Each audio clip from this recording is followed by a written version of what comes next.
God bless everybody. It's March 6th of 2024. And in this study, I'm going to take you into the weeds. I'm going to just tell you right up front. This is going to be an interesting study. Um, you may or may disagree with what I have to say here, and I just wanted to explain up front that this is a concept that most people haven't even thought of.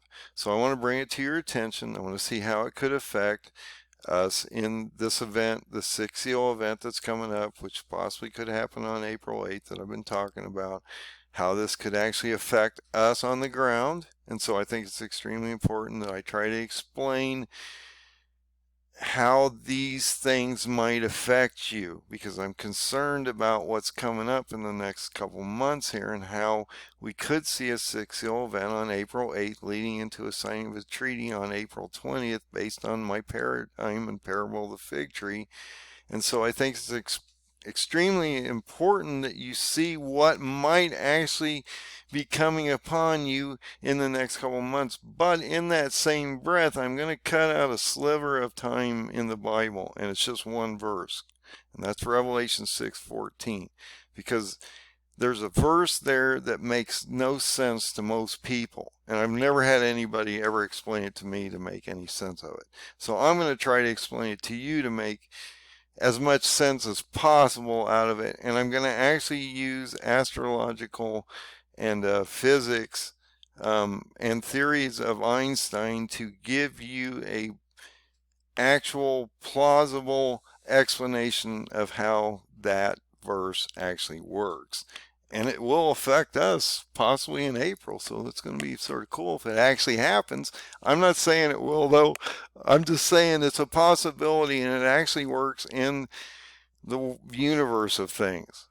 There's actually theories out here that say this could happen, and so let's look at the possibilities. And I'll guarantee you most people aren't talking about this.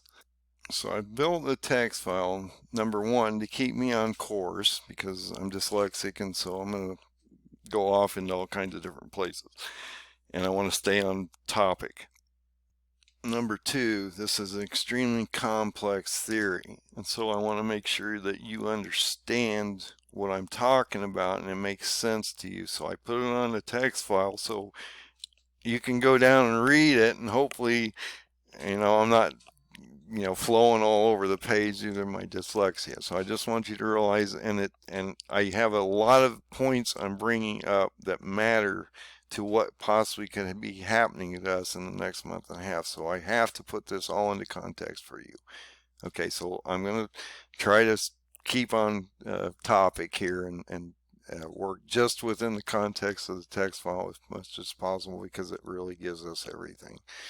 So let's look at Revelation 6 and see what it says. And this is basically, we're looking at Revelation 6, verse 12 through 17, and we're going to concentrate on verse 14 because that's what this theory involves, this specific verse here. So let's read Revelation verse 12 through 17, and then we'll get into this breakdown and then try to unpack verse 14. So it says this, and I beheld when he opened the sixth seal, and lo, there was a great earthquake, and the sun became black as sackcloth of hair, and the moon became as blood, and the stars of heaven fell unto earth, even as a fig tree casteth her untimely figs when she is shaken of a mighty wind. And the heaven departed as a scroll when it is rolled together, and every mountain and island were moved out of their places. And the kings of the earth, and the great men, and the rich men, and the chief captains, and the mighty men, and every bondsman, and every freeman hid themselves in the dens of the rocks of the mountains, and said to the mountains and rocks, Fall on us, and hide us from the face of him that sitteth on the throne, and from the wrath of the Lamb, or Jesus. From the great day of his wrath is come, and who shall be able to stand?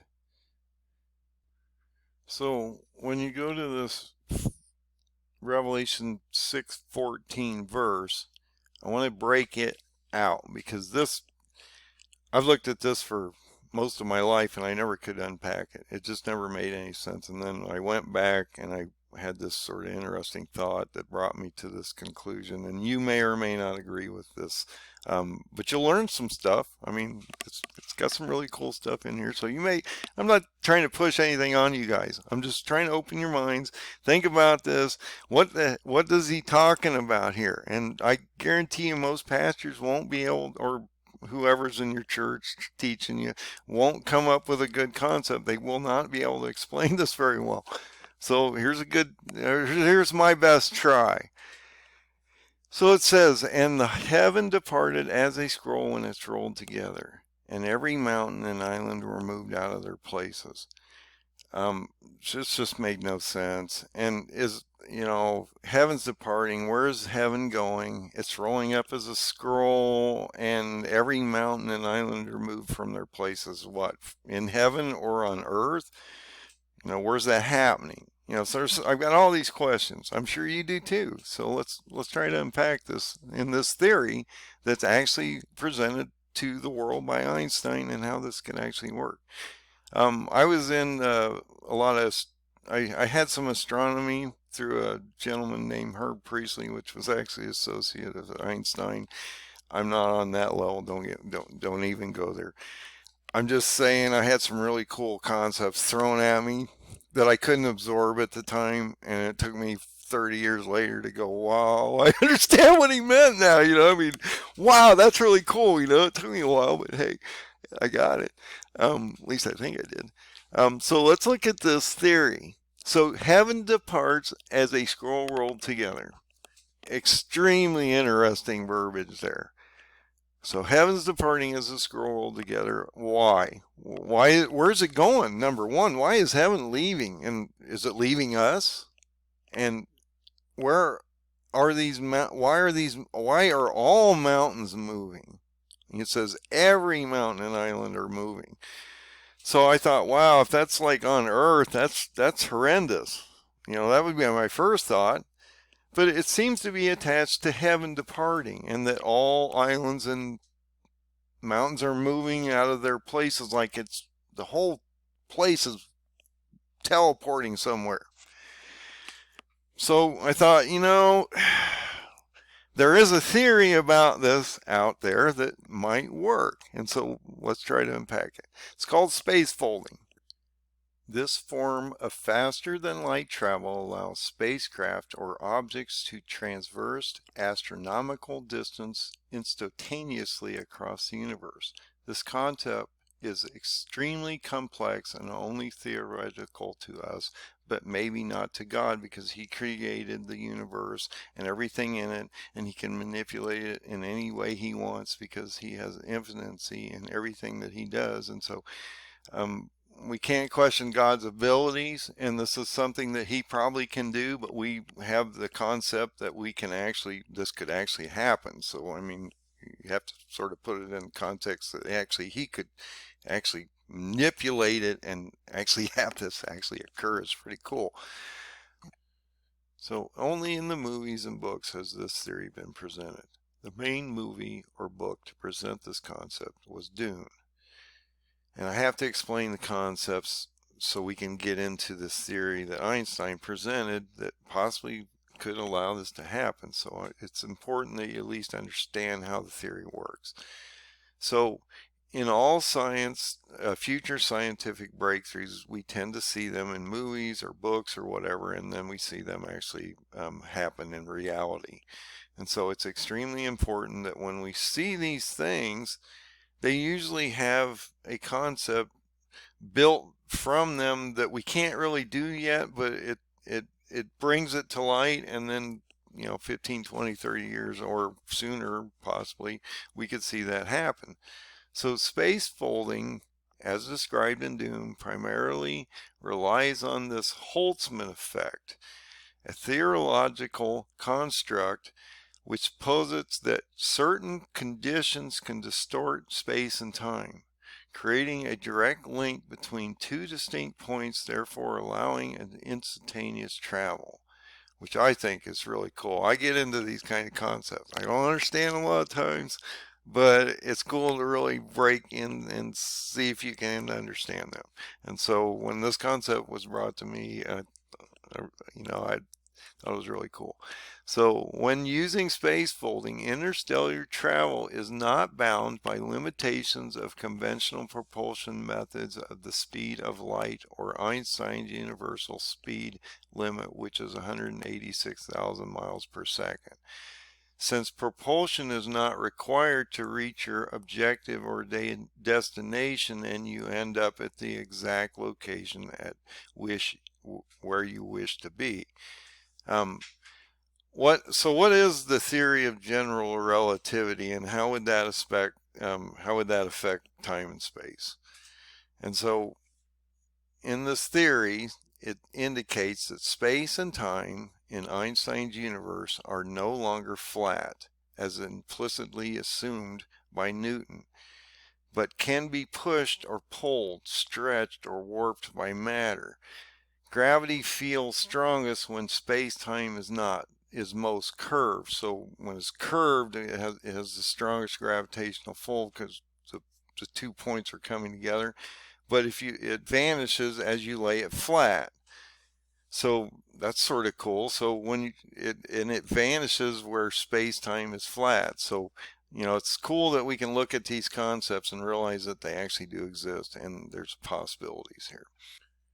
But even the fabric of time and space can be warped or stretched to the point that you can tear this physical landscape, or the universe itself, actually rip the fabric of the universe.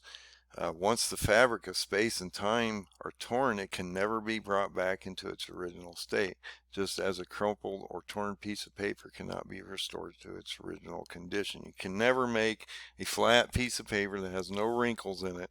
If you crumple that thing up and then you lay it back out, it never will be the same.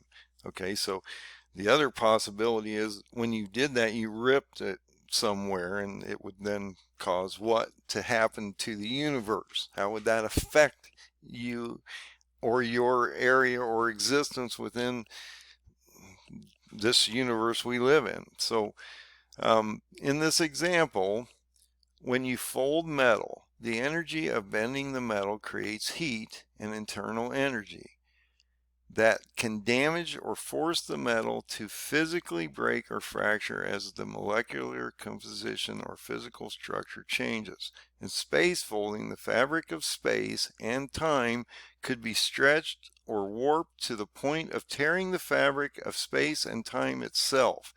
Depending on the distance of travel across the physical landscape, in this case from one end of the universe to the other, it could damage the universe tremendously, because you're literally bending the whole everything. I mean, everything as far as you can reach out in the galaxies, through the whole universe, from tip to tip, trying to bend that together. That would, number one, how would that affect it, and how much energy would that take to do something like that? So those are things we're going to dive into. So special complications arise when exploiting this technique of travel. One being navigation from point A, starting point, to point B, ending point, or the final position once travel is completed and space unfolds back to its original position, because it will flatten back out, in this case from being warped to like flat again. And not that we understand what the universe actually, we don't have any idea what shape it actually looks like. We can speculate. It could maybe flatten out depending on how things were built by God, and so it would be like a piece of paper. You take the two ends and you fold it together, and you meet the two ends, and then you flatten it back out. You end up, with this process, because you connect 2 points of the universe in space and time, and then the universe would then go back to its original status. But during the folding, the space folding, a number of complications would arise. One of the key issues in that is navigating through space and time without hitting anything over distances of travel from point A to point B, since you are warping, stretching, or distorting the universe itself or a piece of the fabric of universe in space and time. The fabric would bend and distort, changing normal courses of path of travel that you would normally use, like because you're bending and I can't, it's hard to. I'm trying to explain it so you can visualize this. You're literally taking the universe and taking one end of it like a pizza, and you're taking it and you're touching two ends of the pizza together. And so that's what I mean. That would take a lot of energy to do that. It would take a cosmic being like God. Only God could do something like that, at least in my opinion. So I think it's cool that he could possibly do something like this. So you're taking this world and you're actually manipulating it, and then you're laying it back down flat. So, and you would have to have the technology to transverse through this universe instantaneously over long distances, think from one end of the whole universe to the other end, or from a portion or place in the universe to another place, or a piece of the universe moved to another place, like you're moving a ship or something like that. So you're moving a material piece of something to another location instantaneously by bending space within the universe itself, could potentially tear it because you're actually bending it within the universe, not the whole universe is manipulating all at one time. So you have to think about how that could happen. So the normal travel paths in space would be changed because of this distortion and how you're warping everything. And so the normal courses would change, and you would have to calculate proper paths through this distortion, and you would have to do it through a technology to transverse the universe instantaneously over long distance and end up safe without hitting or colliding with anything, which would allow you to complete your space jump safely, would be something that's just not in our wheelhouse on this planet. We just don't have the capacity, and that's what I mean. Einstein had the theory that you could do this, but we don't have hardly even the capacity to understand it, let alone accomplish it. And so we need to understand that God is much more infinitely intelligent than we will ever be. So this would mean that you would have to know much more about the universe than we know today. At this moment in time, only God himself has the capacity or knowledge in what it would take to physically move materials or people from planet to planet, or galaxy to galaxy, or even possibly universe to universe. And interstellar travel is just a crazy consideration to begin with. But I'm going to explain how this actually could affect us in 614 on the sixth seal, because if he's teleporting heaven to potentially above earth to start doing everything that's required to finish his story, I think it's extremely important that maybe he's using potentially this very technique in this verse, and I'm going to explain it and break it down so I explain exactly what I mean by this. So, but I want to look at this real quick. So look at this diagram. This is a piece of paper. Okay, let's say it's flattened to begin with. Okay, you're flat, and then you take the two ends. Let's say you put a dot on this end and a dot on that end, and then you take and you move these together. Now in this case, I don't like, this is the best example I could find because there's not that much information out here. It has it in the center, but in the way I'm trying to explain it is you would actually take this point and touch that point.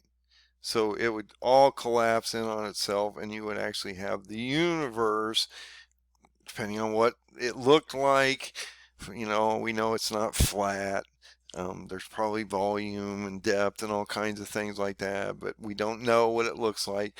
But if God could actually bend the universe, one end of the globe or whatever it is, flat, whatever this thing is, the universe itself, from one end to the other, how would that distort everything? And could he instantaneously then, because he's moving this point to that point, he's literally collapsing time and space on itself, and you're there. He's just there. And so it's extreme. That's what Einstein says that could happen. You can actually take a portion of space and time, collapse it, and move it, warp it to the point where you can end up in another place to where you cut the distance down. And that's extremely important as we get in this theory. So the other thing we should look at, though, is you want to look at what a wormhole is. And a wormhole is when you actually have this flattened piece of paper bent, but it doesn't touch like on the ends like I was talking about. And then you have to have this wormhole or gap where you have a point A and point B, and there's a distance of travel that you still have to deal with there, as to where if you touch this point to that point, it's instantaneous because you're actually touching the paper together. In this case, there's a channel that has to be bored through space or time to allow you to move from A to B, okay, and then get to your final destination, which causes you all kinds of things that we're going to walk into as we move forward here. So that may be a little more of a setup than I wanted to, but okay, let's get into how it can affect the sixth seal in Revelation 6:14. So let's look at how this theory of space folding could actually be implemented in the sixth seal, and we could actually watch this happen. It's a possibility. That's all I'm saying. I'm not saying it's going to. Everybody always thinks that I know this is going to happen. I'm just saying these are valid explanations on how it could. I'm not saying that it will. And this is just a sliver of time. It's one verse, one event. That event is, and heaven departed as a scroll rolled up together, every mountain and island removed from its places. Almost like it's taking this and in its own. Now think of this. Heaven itself in space and time is rolling up as a scroll. So he's warping time and space now, building a spaceship that could actually warp then time and space to another place in the universe, like a space jump, and he's instantaneously moving around to different places throughout the universe, which is infinitely vast, and so that would make it easy for him. And so I'm just throwing it down that maybe he's actually teleporting heaven somewhere. And if you look at how it's laid out, it indicates that every mountain and island were moved out of their places. And so whenever I look at these types of things, I have to look at it two ways, and we're going to look at both these ways. Is that happening on earth, or is that happening in heaven? Is the islands and mountains moving in heaven and departing because it's attached to this verse with heaven in it? Or, as I thought for years, every island and mountain on the earth might be moving out of their places, which would be massively devastating to us on the sixth seal and almost unthinkable on how we would ever survive through that. And so that also put me in a mindset of, wow, how could you move every mountain? And I take him literal in a lot of ways. You got to understand, if you've been watching me, it's a literal thing in a lot of ways. And so when he says he moves every mountain and island out of their places, that's pretty that's severe. That's, we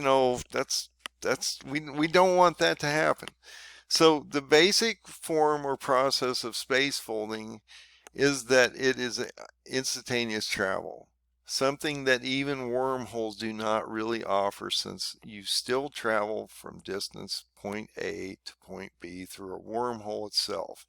This would be a shortcut and take time and not be complete travel between point A and B, and would not be instantaneous.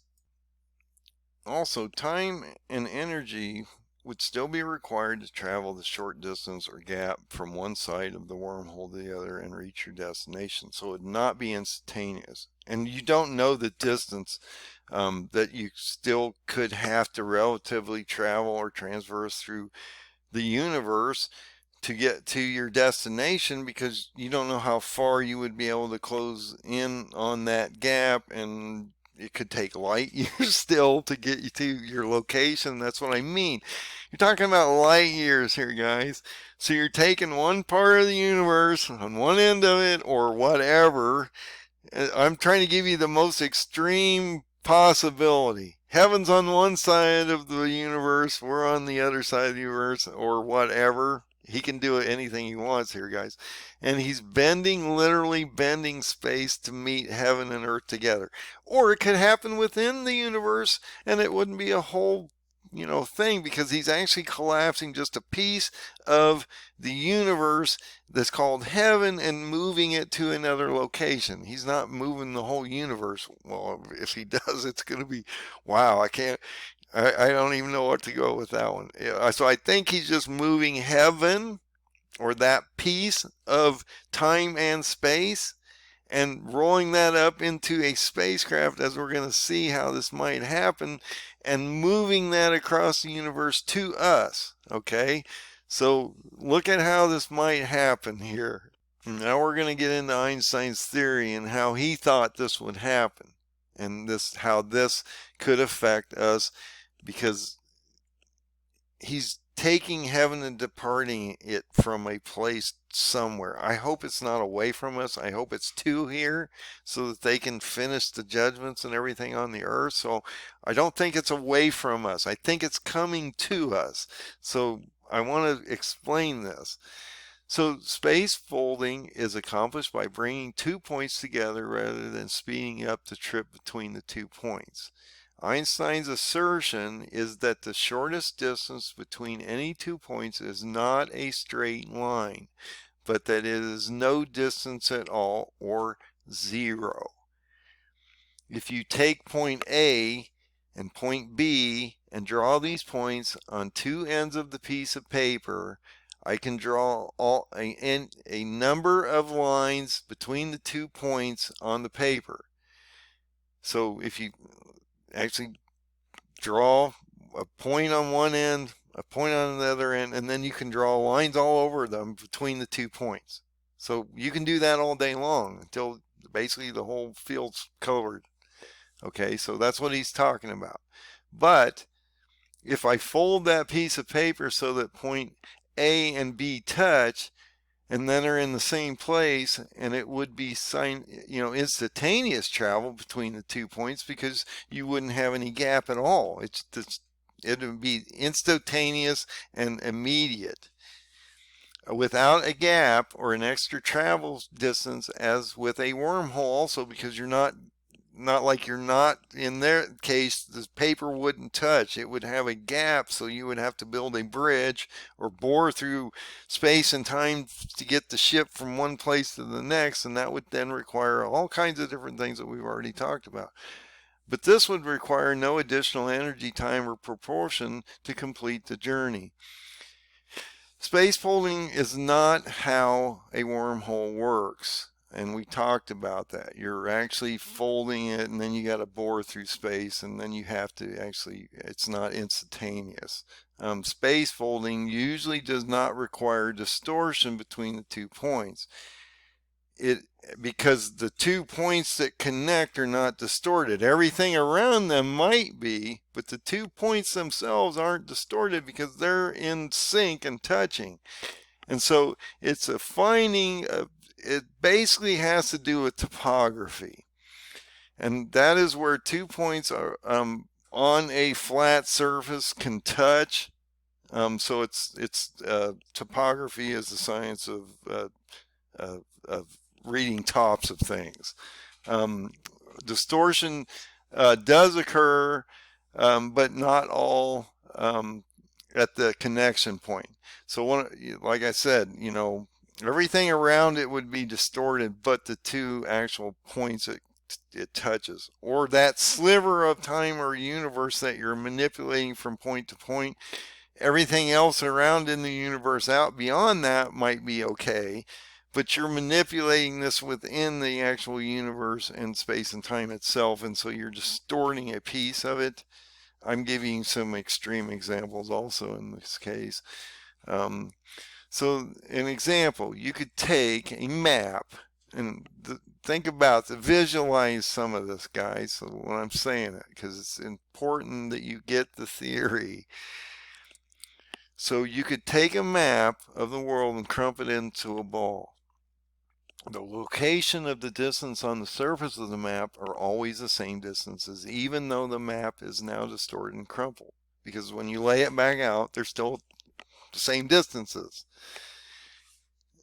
But if the paper is distorted, crumpled, and 2 points that touch when then you now have a connection, regardless of what the map is crumpled into. You crumple it to the point where you actually have connection points within the paper of the map from normal places that it wouldn't touch. And so this would be the same as space folding. The distance between the 2 points would end up being 0 because they would actually connect or fall and collapse in upon themselves to the point they touch. In our case, we are not crumpling the universe into a ball, but I'm just giving you extreme examples of how much you could distort this. And so if you think about it, if you just take one end of the piece of paper and touch the other end, that's not a crazy distortion. It's a crazy distortion, but it's not like crumpling it up like a ball. You're just moving the universe and touching 2 points, so it's not this extreme. In space folding, we are just distorting enough to connect the 2 points in the example above. In space folding, the factor of the thickness of space itself also matters. It is much easier to manipulate one piece of paper compared to several pieces placed together. It takes more energy to bend multiple sheets of stacked paper together than just one page. Also, the size of the area moved matters, and you are moving just heaven, or you're deciding. I'm trying to decide whether he's moving just heaven as a vessel or a section of time and space, or he's actually moving the whole universe to a place, but it indicates that he's actually rolling it up like a scroll. So I'm thinking it could be like a spacecraft type thing. I know I'm into alien things like that. I'll explain that as we're going in here. So I'll get into that a little bit. So we'll touch on the alien potential. The size of the area that he's moving matters, and also the amount of energy that would require to move a huge chunk of space or the universe or whatever he's moving would require different amounts of energy, and only God probably has the capacity to do that. But he could have the capacity to move the whole thing if he wanted to, I'm guessing. So he could potentially move the whole universe. Probably he could wrap up heaven and distort it as one spaceship, move it to another location in space itself. So how much energy would it accomplish to take that kind of interstellar shift, or time, space and time travel to get there? And so when you look at this, I want to show you how this could happen. And it's a visual thing you're going to be having to deal with here. So I'm trying to explain it the best I can. This is very complicated. So when heaven departs as a scroll rolled up together, we have to visualize what is he saying there. And I take him literal a lot of times, and maybe that's extreme, but I do take him literal a lot of times. So heaven departs, but it rolls up as a scroll. So, and then every mountain and island are moved out of its places. So it Revelation 6:14 talks about heaven departing and rolling up as a scroll, like a piece of paper or a place or physical map on the universe. Could God transform heaven into a movable object like a spacecraft? Then could God teleport heaven like a spacecraft to another location in space and time instantaneously? In our example, one of two things could happen. Heaven could be moving to Earth, which it seems like it's actually rolling up into a spaceship like it looks here, and then moving to another place. But it could be Earth is moving to us. Whatever's happening, we're having potentially a movement of heaven, and my hope is in this case that we're not moving heaven away from us, it's coming to us. And so it would actually then end up here, and it would be above us. And so then God could play out the rest of his plan, because heaven now is above us. And if you look at the end of Revelation 6, you realize that men are freaking out on the ground because they see something and they're asking the mountains and rocks to fall on them, because now they know this is it. The world's changed overnight. It's not Kansas anymore. So we're trying to decide, is heaven moving to earth? Is earth moving to heaven? What is going on there? We can't physically see heaven in our universe. At least we don't think we can. It could be at the infinite bounds of the universe. We don't know where it's at. And I'm going to come up with another thought later as we move into this that really impacts this potential as we move into this theory. So it indicates that heaven departs as a scroll, and so heaven could be like transformed into this vehicle or spaceship or some kind of vessel that would space jump to another location instantaneously, and so it's boring through space through this warping of time and space, and so allowing heaven in totality too. Think about that. You're taking heaven in totality, the whole. I don't know how big heaven is to you. I'm just thinking, how big's heaven? And you're taking the totality of heaven and moving it to her earth, and then it appears above us instantaneously in our stratosphere or wherever, maybe between the sun and the earth, or the moon and the earth, or something like that. Wouldn't that be a pretty crazy sight to have happen? And so you'd have heaven appear adjacent to earth through this method of space folding. And you're going, I'm going to turn him off now. It's possibility. Look, there's a lot going on in the sixth seal if you think about it. I'm going to walk through these events here in a minute. And I'm going to show you a couple other things as we move into the space folding. There could be potentials that God could actually do these types of things. I'm not speculating. This is potential options that he could have if he has infinite abilities, and we're just skimming the surface here on how these things could happen. So you have heaven appearing above us, adjacent to us in a area, and think of the gravitational pulls that I'm going to be talking about this, how that would affect your gravitational pulls as you have all those events coming up on April 8th. And so think about all that as we move forward here. So God's kingdom would be converted into a spacecraft, and I don't know what he converts it into. I'm just using an example because he's moving heaven as a vessel from one place to another. I'm just saying, it's like a spacecraft. Maybe aliens or angels and demons or bad angels. You don't really know, do you? We really don't understand any of that. And then once he reaches its destination, reformed or placed back into original condition prior to the space jump, it would appear instantaneously above Earth once it arrives. And so he would just roll it up like a spaceship, and boom, it'd be like here. You're going, wow, okay, that's nuts. I just saw heaven appear above us. Now think of this spectacular event of heaven appearing above you. That is a cool event, okay? That's cool. You got heaven now above you. We can see it visibly. We can actually see it. This would place heaven right above us in visible sight of man. It would be so cool. From this strategic location, God then could complete his story because he would be right above us. And think about the trumpets. He's dropping a lot of stuff down on us from heaven. And so we need to understand now heaven's got to be somewhere close enough that it affects us.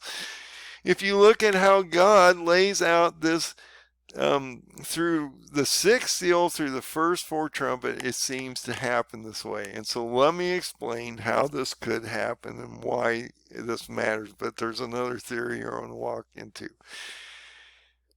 I will go into more detail on these phases. I want to make sure that I don't stray off topic too much. I know the video is going to be long. I'm sorry, guys, but it's just a theory that I've been thinking about for a long time.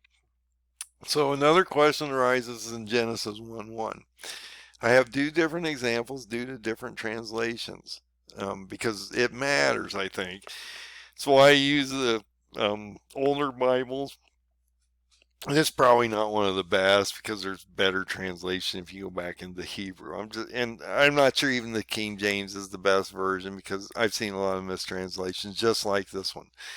So I'm just saying, everybody uses a lot of the King James version, not anymore, but when I grew up, that's what everybody was using anyway.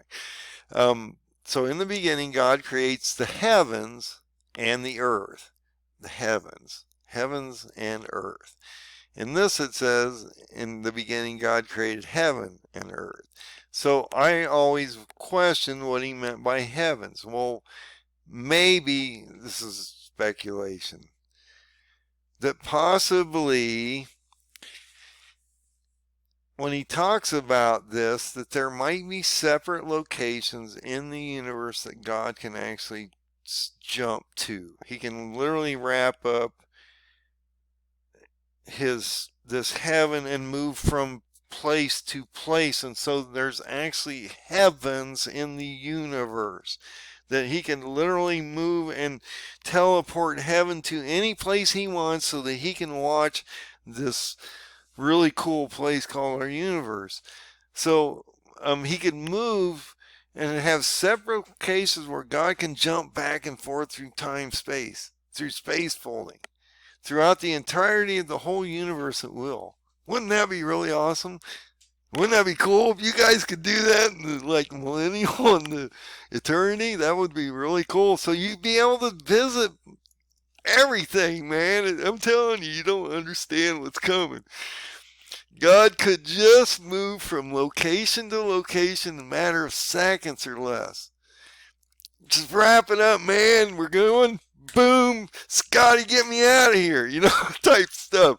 Allowing him to have the ability and his angels or heaven to watch over the whole universe. These angels could and not just heaven could move, but the angels could move in vessels or themselves in their own beings, and they could effortlessly move from point to point to point, do whatever they want to do because, well, you're in a different plane of existence when you're in the realm of heaven.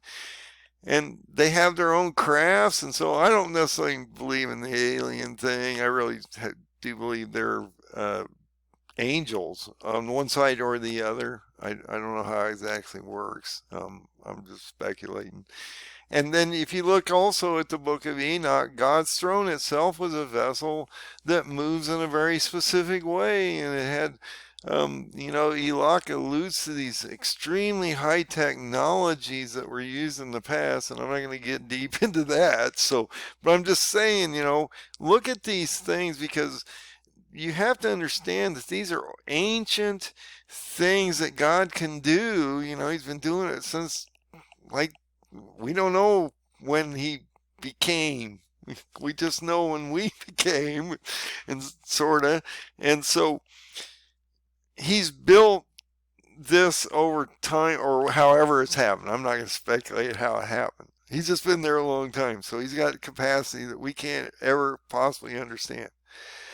So it's the book of Enoch alludes to these higher technologies and how God's throne moves in these patterns and these beasts and things. It's crazy imagery. If you want to go look at it, look at the book of Enoch. An example of aircraft sightings or UFOs in our case, and this happens all the time, and I've wondered about these kind of things, where these objects are there 1 second and then boom, they vanish, they're gone. They're not even on the radar anymore. And you're going, wow, what happened there? And it's so quick, and the pilots are like freaking out, going, wow, what just happened there? What happened? So you need to understand that, we have to sort of build these concepts into our own world. Why is he moving heaven? I've always wondered that. Why does heaven depart, and where's it going? And are these mountains and things, I believe, that are attached to actually heaven moving to a certain place, probably to our location, not away from us. It's not departing from us, but to us. And so in this example, you have this aircraft sees this UFO, it's following it, and then boom, it's like gone, it's off radar. They have no ability to understand what happened there. So, and then I've speculated about whether it's, what it might be. Possibly these things are using space folding to get back and forth. Another potential to move heaven to us or away from us, hopefully not away from us, but to us. Another mode of interstellar travel would be a warp bubble, which would allow you to stretch the fabric of space-time in such a way that space ahead of the spacecraft contracts while the space behind it expands. The vessel is situated inside this flat region. Here, let me move this up so you can see it. Of time or space-time within the warp bubble. The spacecraft is not technically moving. It is actually carried along by a shifting region of space-time. This process does not violate the laws of relativity or the universal time limit of speed or light, because the spacecraft is not moving faster than the speed of light. Within the warp bubble or beam of light, this would move faster than the spacecraft, but because the spacecraft distorts the time space continuum and generate by the warp bubble, the spacecraft can reach its destination faster than light traveling outside the bubble. And so that's what I mean, guys. They theorize these types of technologies, and that's why all these movies are being built on space travel and how. But the one in Dune really is the most potentially valid for reality as we know it, and they think that these theories actually could happen. And so, in that context, we possibly think that God could do these things, and he could manipulate time and space in these manners. Another thing I have wondered for years is how, all the islands and mountains are moved and where that occurs. And so we've talked about that. I'm not going to go into that too deep because I'm covering too many things ahead of time, because I'm not on script here, but I'm still covering everything. So we have this movement of heaven that departs as a scroll. You have all the islands moving. I've talked about that. And that's my speculation, is you have heaven rolling up as a spacecraft. And so God folds space or heaven to bring heaven to earth. Heaven appears above earth. Men see it, since stars from heaven now are falling from heaven to earth, and 1/3 of the sun, moon is affected or darkened, and the stars are now falling from heaven to earth to destroy the 10 nations that have attacked Israel and Jerusalem. So There's a lot going on in that statement. And what I'm saying is, heaven appears above them. You have it appear so where we can see it.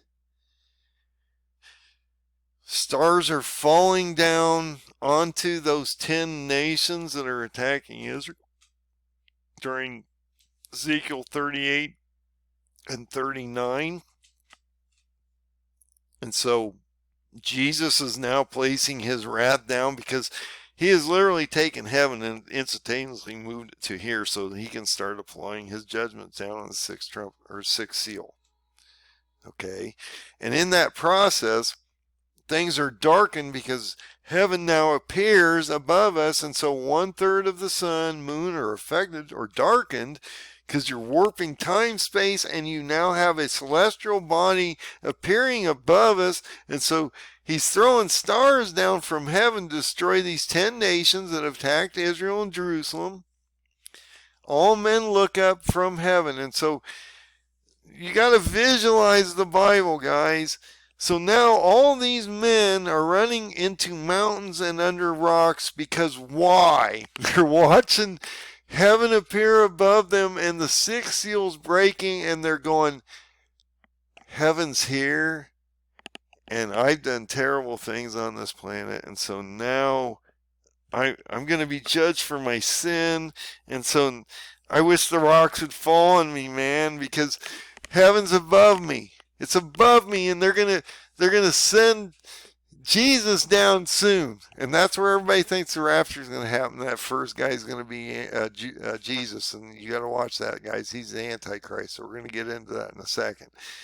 So, like I said, so all of a sudden, boom, heaven's up there, and you're going, this is not the same anymore. We're not in Kansas anymore. We're in a new place, and this could happen on potentially April 8th during all those cataclysmic things that are happening up in the skies, all those conjunctions and devil comet and supermoon and all these things that are building up to this process of March and April that I've been talking about for a long time. And if you haven't followed my channel, you're probably going, this guy is really off right now. I've been talking about how this is going to build up into a March and April thing.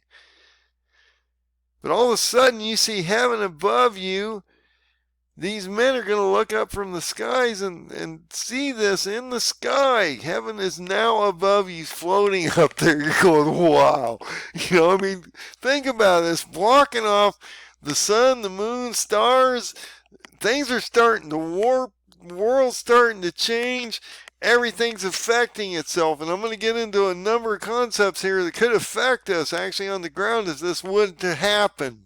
This is just a possibility. I'm not saying it's going to happen. It's a possibility. But look at what might happen to us if it does happen.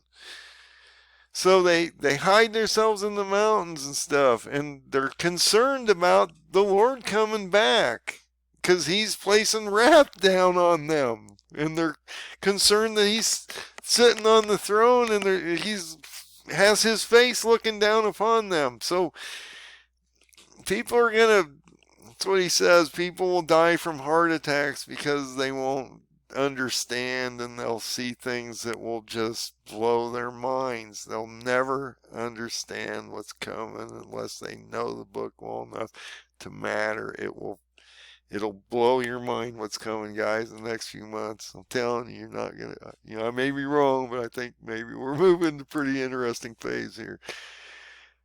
And so look at this. These guys hide themselves in the rocks because they know their sins on earth have been great, and now they know that Jesus has come back. Jesus then descends through the clouds to earth. Now we're talking about the sixth seal into the seventh trumpet here, okay? So I'm going to walk through this process and how this is going to affect you, and I'm going to give you a lot of detail. So I'm hoping you're not walking away from this, and I'm hoping I'm not getting too long. So Jesus then descends through the clouds, and the dead rise first, and then the people of great tribulation to meet Jesus in the clouds, as it states in Thessalonians 4:1. the rest rise through the. So what I'm alluding to here, and maybe I shouldn't have put this here.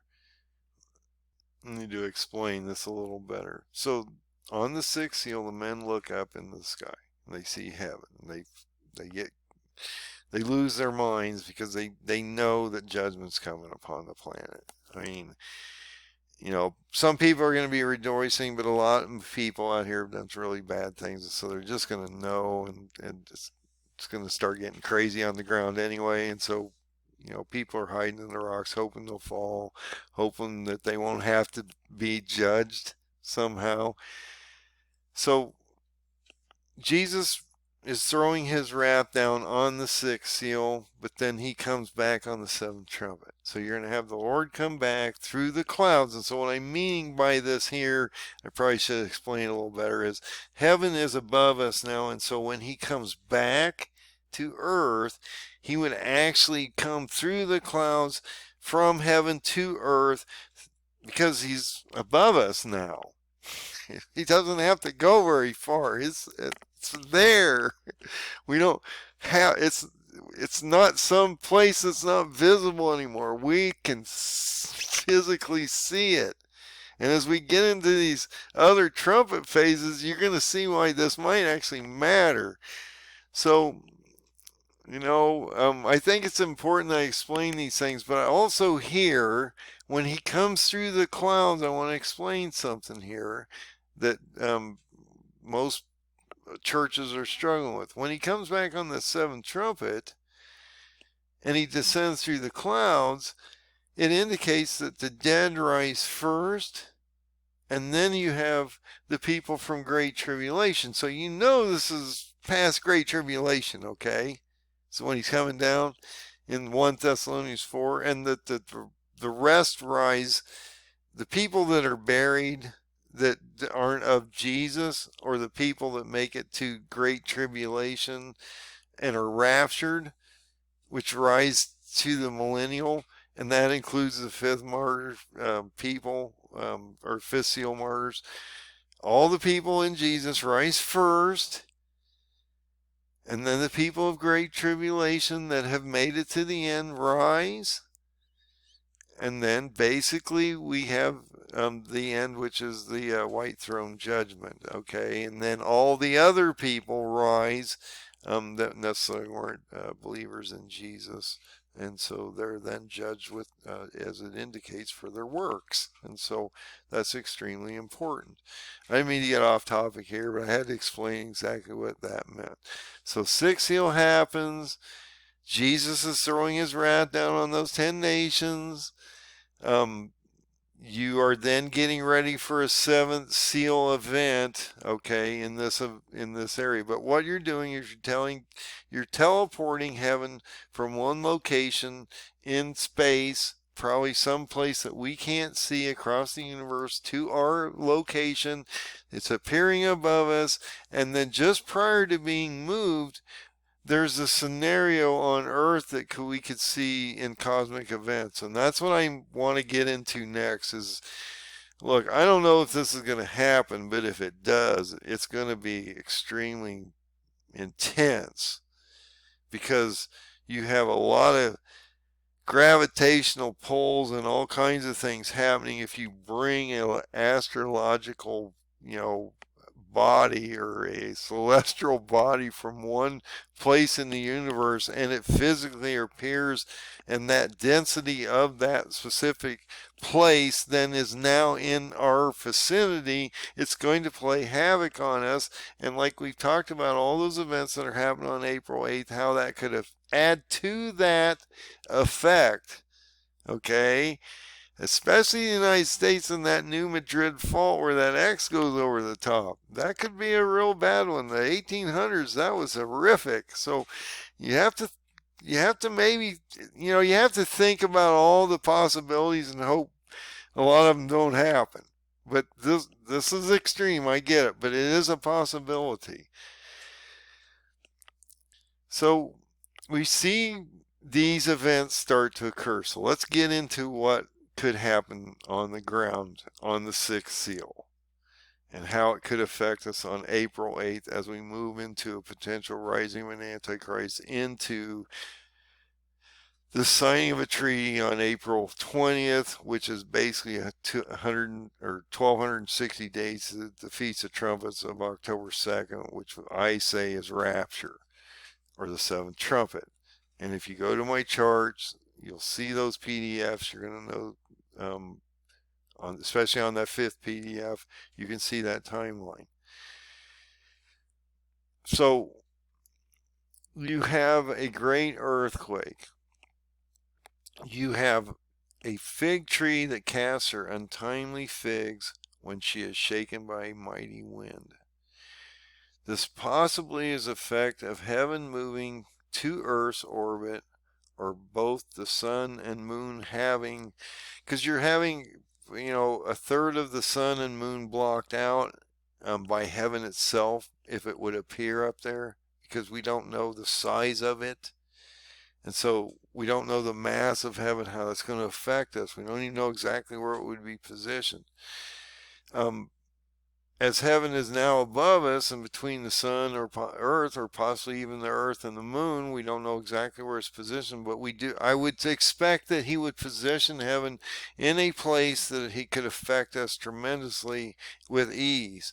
And so I'm sure that it's close enough to really affect our gravitational pulls. And as we get into this, you're going to see some other things happening on this planet. So if you look at the order of events in Revelation 6:12 through 17, it seems to occur in this manner, in my opinion. And I hope I'm not getting too lengthy for you guys on this. The sixth seal breaks. You have this great earthquake that happens. So think visually through these steps, please. Great earthquake happened. You have six. So Jesus is standing in heaven, breaking the sixth seal. He rolls heaven up into a scroll. We have a massive earthquake. Space folding process starts. The fabric of space and time shifts. The sun becomes black as sackcloth of hair. The moon becomes blood, because now you have a warping of space, and so light isn't being dispersed through the universe as it was before. And you also have potentially a body from one place to the next moving to our location, so heaven is above us. And then you have a lot of cosmic things happening here, which means you might have these shifts, because you might have this cosmic wave of this movement of time and matter together, sort of like if you clap your hands together, you might have a wave that would come through this area, and the stars of heaven would then fall on earth because they would be above us. And those are the stars that are falling down on the nations that are attacking Israel. And so all 10 nations would be decimated on the sixth seal, like I've talked about.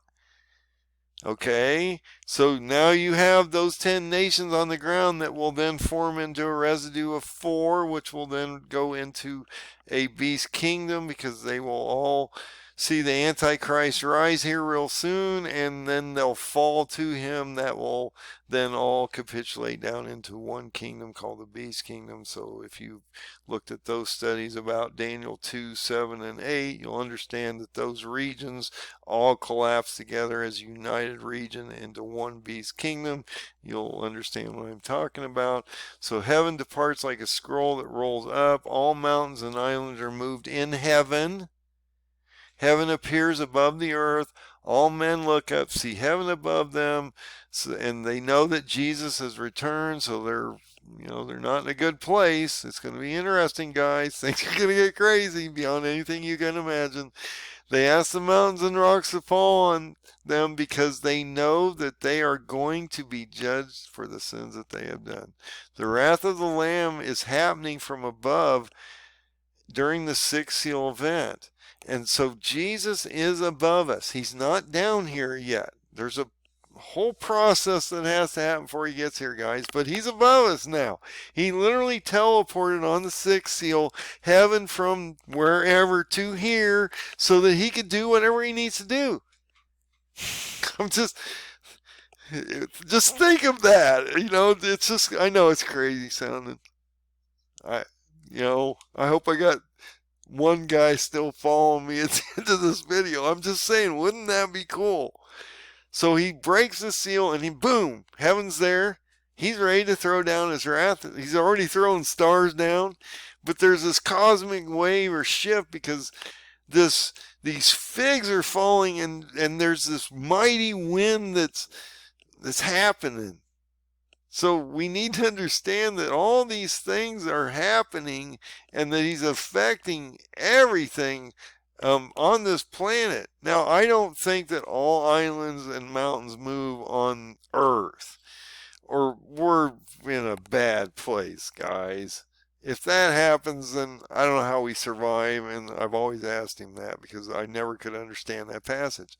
But I don't think it's here.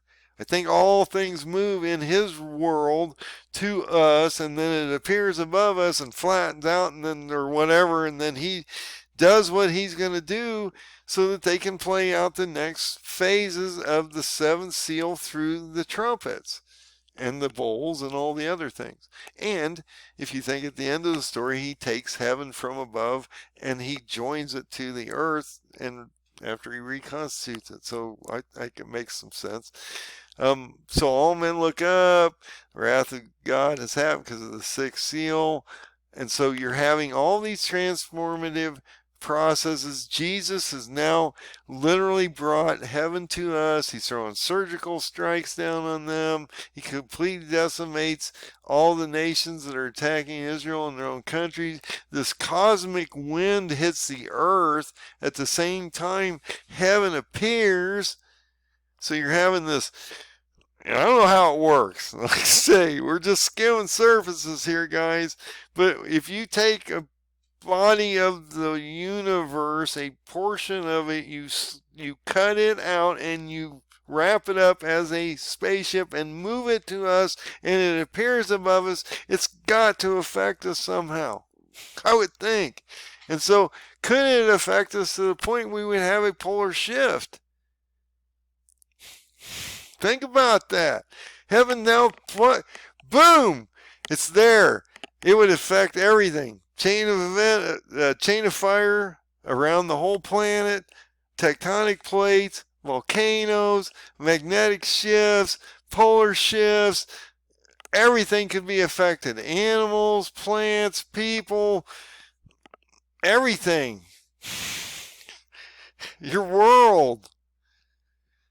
So you have a magnetic shift because now all of a sudden you have this body, the celestial body has come from one place in a very fast period of time to you, and boom, it's there, and all of a sudden you have this cosmic wind hit you, and the polar shift happens, and you're going, oh, wow, this is totally different than I ever thought. So you would have a geomagnetic reversal, and this is a change in the planet's magnetic field such that the positions of the magnetic north and south that are interchanged, not to be confused with geographic north or geographic south, because you need to understand it deals with the magnetic poles and things like that, not a specific location on the planet, because these move. The Earth's field is altered between the periods of normal polarity, in which the predominant direction of the field was the same as the present direction, and reverse polarity, in which it was the opposite. So you get this shift potentially, or it could shift any way it wants, you know, and these happen from time to time. So we have to think about that. If you have a massive disturbance and you have this thing happen above you, you could potentially totally destroy everything. I mean, it would be terrible. And we're talking about the end days. This is going to get brutal, guys. That's what I mean. I don't think people quite understand just how this could change and how their lives are getting ready to adjust soon, within potentially months. And I hope in a lot of ways I'm wrong, but I want the Lord to come back, guys. But I need to also understand what might be happening so we can warn each other and let them know. Yeah, I know how you prepare for something like this, other than to have faith, as he tells us. And you put a lot of oil in your lamp because he tells you it's going to be terrible, but you can survive. He's not going to just kill y'all. It's pointless. But if these things happen, I hear these guys, well, we're going to go out and hunt. Well, there may not be animals. Maybe the chain of fire goes off and you can't grow plants anymore after the spring. You have to think about these things. What are you going to do? That's why he tells you to put oil in your lamp. He's not talking about going out and planting gardens. He's talking about putting the oil over your doorstep because death is getting ready to march around you like it did in Egypt when the firstborn was killed. He's warning you. This is going to be dire to the point it will make, as he says, men will have heart attacks due to the fear that comes upon them. And they know they've created a lot of sin, so that will also affect them. And so this is going to be a terrible time for people. So I have this question, what would be the gravitational force placed on the earth, sun, moon, if you have the celestial body in heaven instantaneously appear above us, wherever it might appear? You also have all these alignments happening. So I don't know if he'd appear in the middle of us and the moon in this 6-planet alignment along with the sun and moon also, because it's actually 8 celestial, bodies, planets, and stars. And then heaven would appear in the middle of us between the moon, maybe? I don't know. I'm speculating here, guys, which would lead us to a 7th seal event. So look at this scenario, because you're getting ready to move into this. So you need to understand what happens. So the 6th seal breaks, and you have all these events happening. All of a sudden, heaven's above you. And then now Jesus is there placing his wrath down. And then what happens after that? So all these nations are dead. Erdogan, or the White Horseman's dead. We're walking into an Antichrist phase. We're getting ready to walk into Antichrist here, so we need to understand what's coming next, okay? So then heaven's above us, and they break the 6th seal because they're here now. Jesus throws his wrath down first, and then after his wrath, we have the 7th seal. So in this scenario, heaven is here. God starts selection of his 144,000 elect on the earth. There is this about a half an hour of silence in heaven. In heaven, not here. That's another thing. In this verse, he's talking about a half an hour of silence in heaven. Because why? They're getting ready to expel Satan from heaven to the planet. He falls like a star onto the planet, okay? So we're getting ready to walk into this phase. So he has a half an hour of silence in heaven, which is about 7.5 days of our time on earth. God then hands out the 7 trumpets to the 7 angels that go forth and sound them in Revelation 8:1 and 2. And like I say, it's a literal 2 verses. 7th seal is broken, which means all seals now are broken. About a half an hour of silence, and then he hands out 7 trumpets. If you go between chapters 6 and 8, you have the 6th and 7th seal, which then takes you to chapter 7, which talks about the selection of the 144,000 during the 7th seal event. Okay? God hands out the 7 trumpets and angels that go forward and sound them. So now you're walking into a new phase, okay? You finished the seals. The seals are done, and look at what's going on here. There's a lot happening. You look out at what's happening in the world now, and look at what's going to happen when Ramadan hits off and Hezbollah gets into this nightmare, and we watch this breakdown between the potential siege on Jerusalem of the 23rd to the 15 days of power to April 8th, to a signing of the treaty on the April 20th, which takes you 1,260 days to the Feast of Trumpets of October 2nd of 2027. You need to understand the time frames that you're in, and that what you're walking into is going to be a pretty miserable scenario here soon. So now he starts to hand out these trumpets, and he starts decimating large portions of the planet. So visualize what's going on in these trumpets, guys. I mean, you got to visualize this stuff. You need to think through what he's talking about here and how he's laying it down so we can understand it. So this first trumpet sounds, the first angel sounds, and you have hail and fire mingled with blood that is cast from heaven to earth. Okay, from above. It's the only thing that makes sense. It's above us now. A third part of the trees are burned up, and all the green grass is burned up. Well, he's not doing that from the other side of the universe. Heaven has to be above us at that moment in time, at least I think. So it seems to indicate in this verse that now it is literally in the literal sense, heaven's above us, and all this hail and fire mingled with blood is being tossed down from heaven to earth, and from this action a third part of these trees and grass is being burned up. And then look at what happens. Somehow, in the second trumpet, we see a great mountain burning with fire like a volcano cast into the sea, and a third part of the ocean, or third part of the sea, became blood. And so I've looked at this many times. I thought it would affect a very specific area, so this is my speculation on how you would take a mountain on the second angel trumpet, pluck it out of the ground as a whole, throw it up in the air, and have it come down like an asteroid or meteorite hit the ocean, and how that would affect us.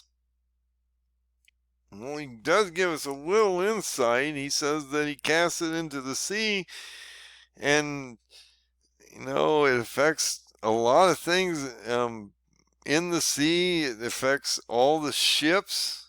It affects the creatures of the sea. It affects the life in the sea.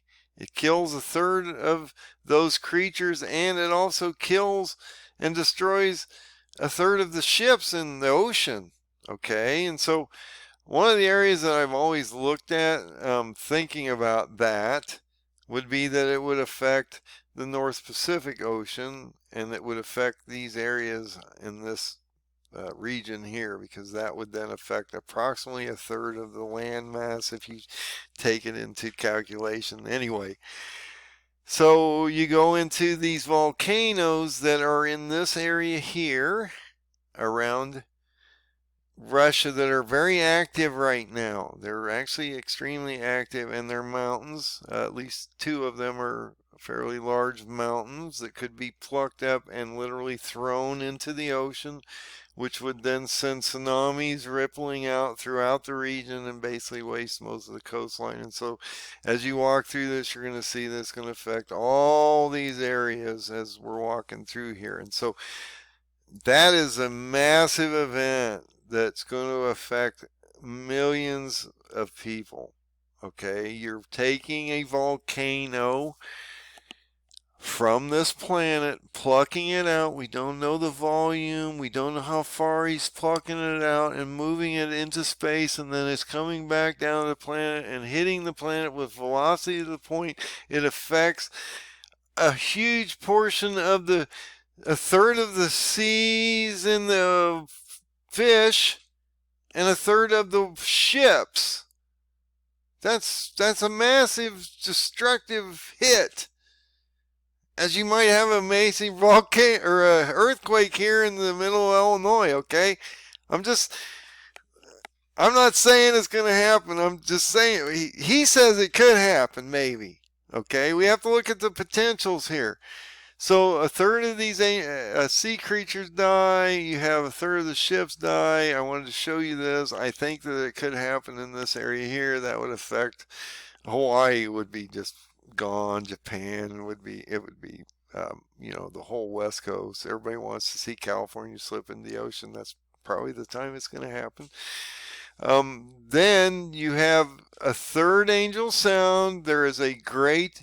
Now I want to. Okay, so we're going to hit some really interesting thoughts here. Okay, you know, I want to throw this down. I want to be as honest as I can about this. I'm going to throw some things down on you now that probably most people aren't thinking about, and they're going to say it's blasphemy or whatever. I'm trying to figure this out, guys.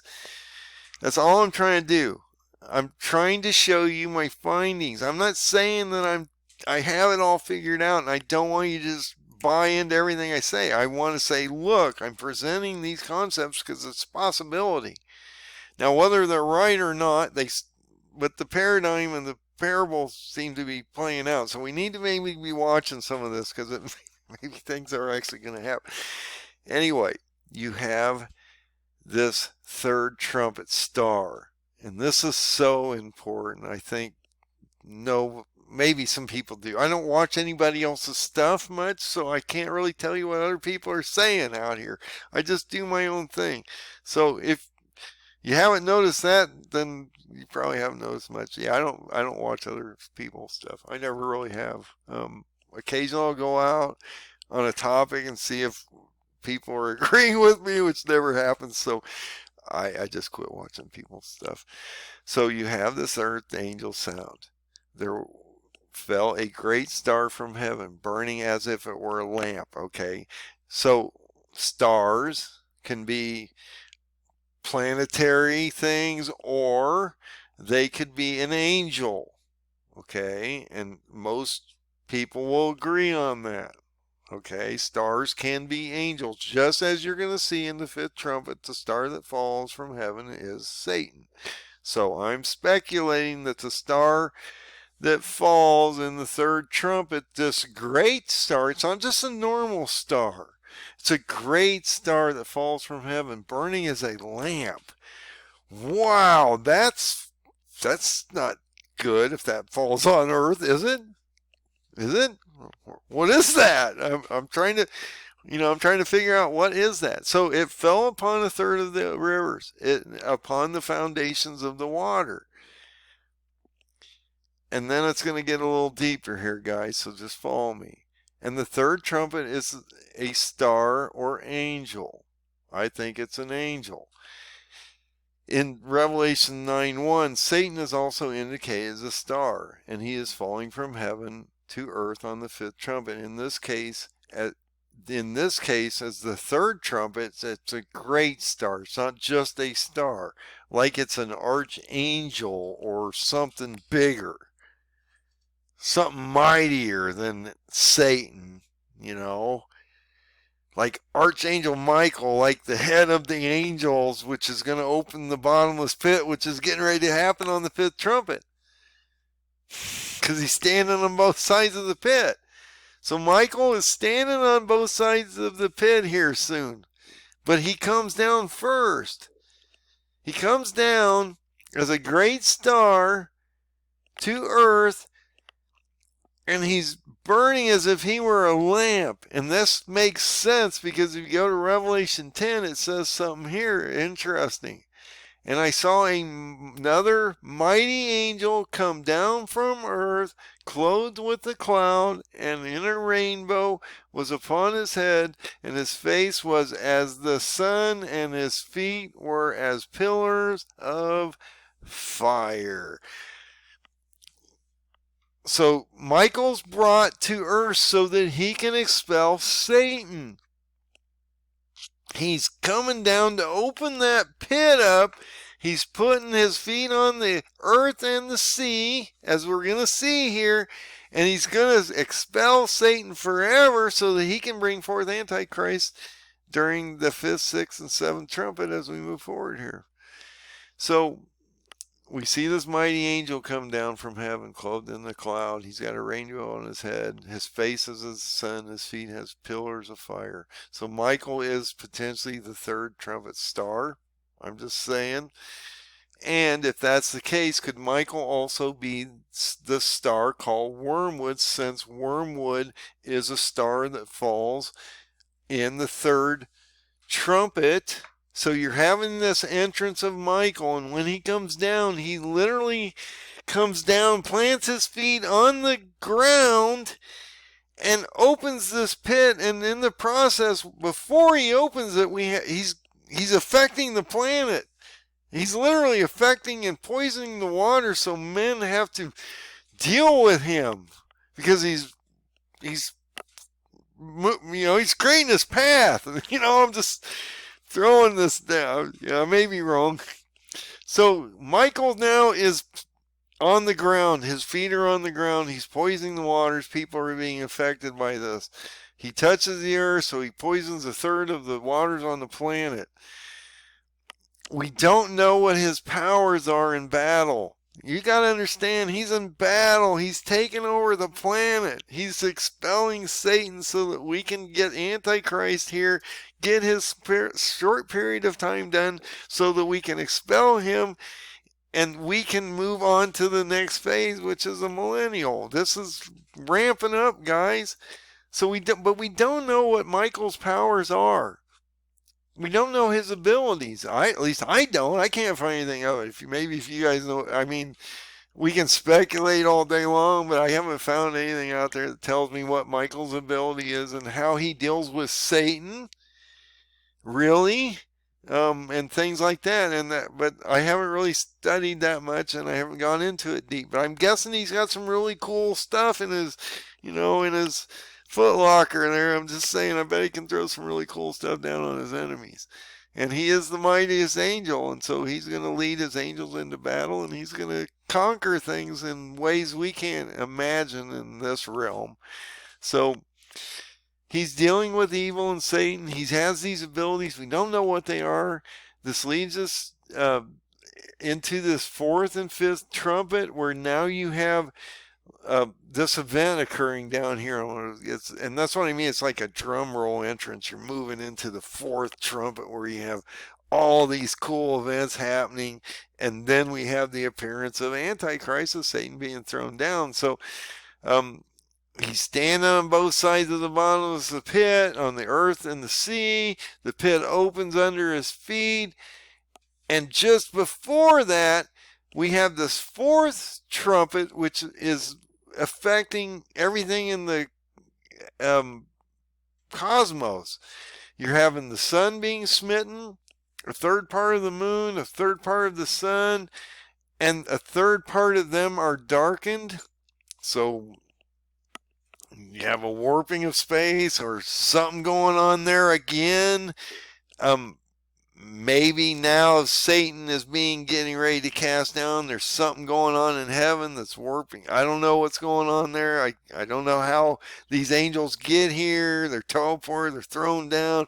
I don't know how that happens. I'm not even going to speculate how that happens. So as they're being thrown down, though, something's going on there. So in this case, right as Michael comes down on the third trumpet, okay, he's here. He's already affecting the planet. Then you have the fourth trumpet, which then brings in this sort of drum roll. All these cosmic events start to happen just prior to the pit opening, and we see Antichrist appearing. So we have this drum roll, removal of Satan. Satan's being removed from heaven forever. Satan is falling from heaven to earth. Satan is given the key to the bottomless pit. Satan does not touch the grave and springs forth a supernatural being or abominable branch from the abyss called Antichrist. So you have a dead Gog. I've talked about how the first seal will die. You'll have a dead leader of Turkey buried in a tomb, and he'll be resurrected into a Antichrist leader. But this is a dead Gog, I believe, which is Erdogan. That's my opinion. You can take that for whatever. He's a leader of Turkey, whoever that is.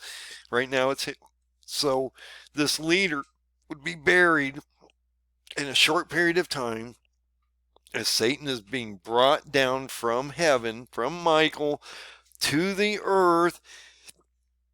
He brings forth Antichrist because Satan is not Antichrist. He's controlling the Antichrist and the false prophet. We don't really know where Satan is. He gets exorcised during the sixth bowl, and the frogs come out of the mouth of those three individuals, but we don't know where he is. He's never really brought up, other than we have this being controlled by him called Antichrist, and another being called the false prophet, which is probably the Pope, which is going to affect the churches soon and try to do a lot of conversion here soon to the other side, which is not something we want.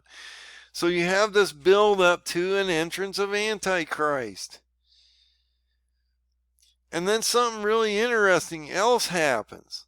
So you have this drum roll. Satan's been given the bottomless key. He brings forth Antichrist. And then look at what happens. I built my 117 step chart on this. As you can see down here. This is the key to understanding how to read Revelation in the proper manner, as I've been talking about, and how those 22 chapters actually, there's a process there.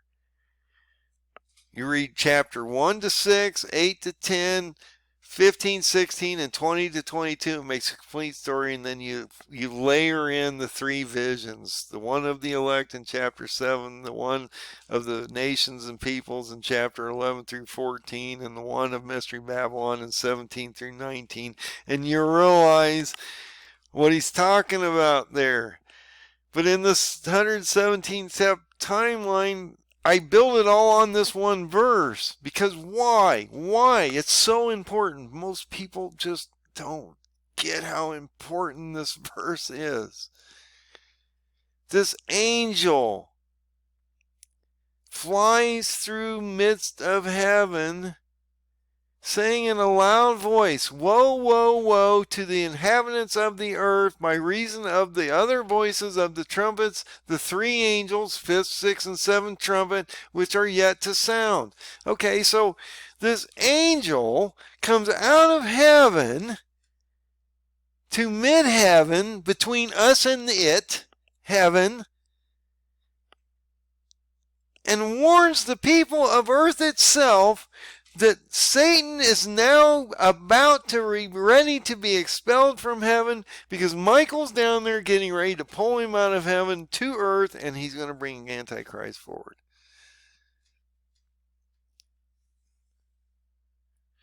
In my opinion, as heaven arrives above us and is visible, the first four trumpets are delivered on earth from above us. Now that heaven is here, it has been moved or adjacent or is in the proximity of earth itself. It's visible. It's affecting us tremendously in ways we can't even imagine.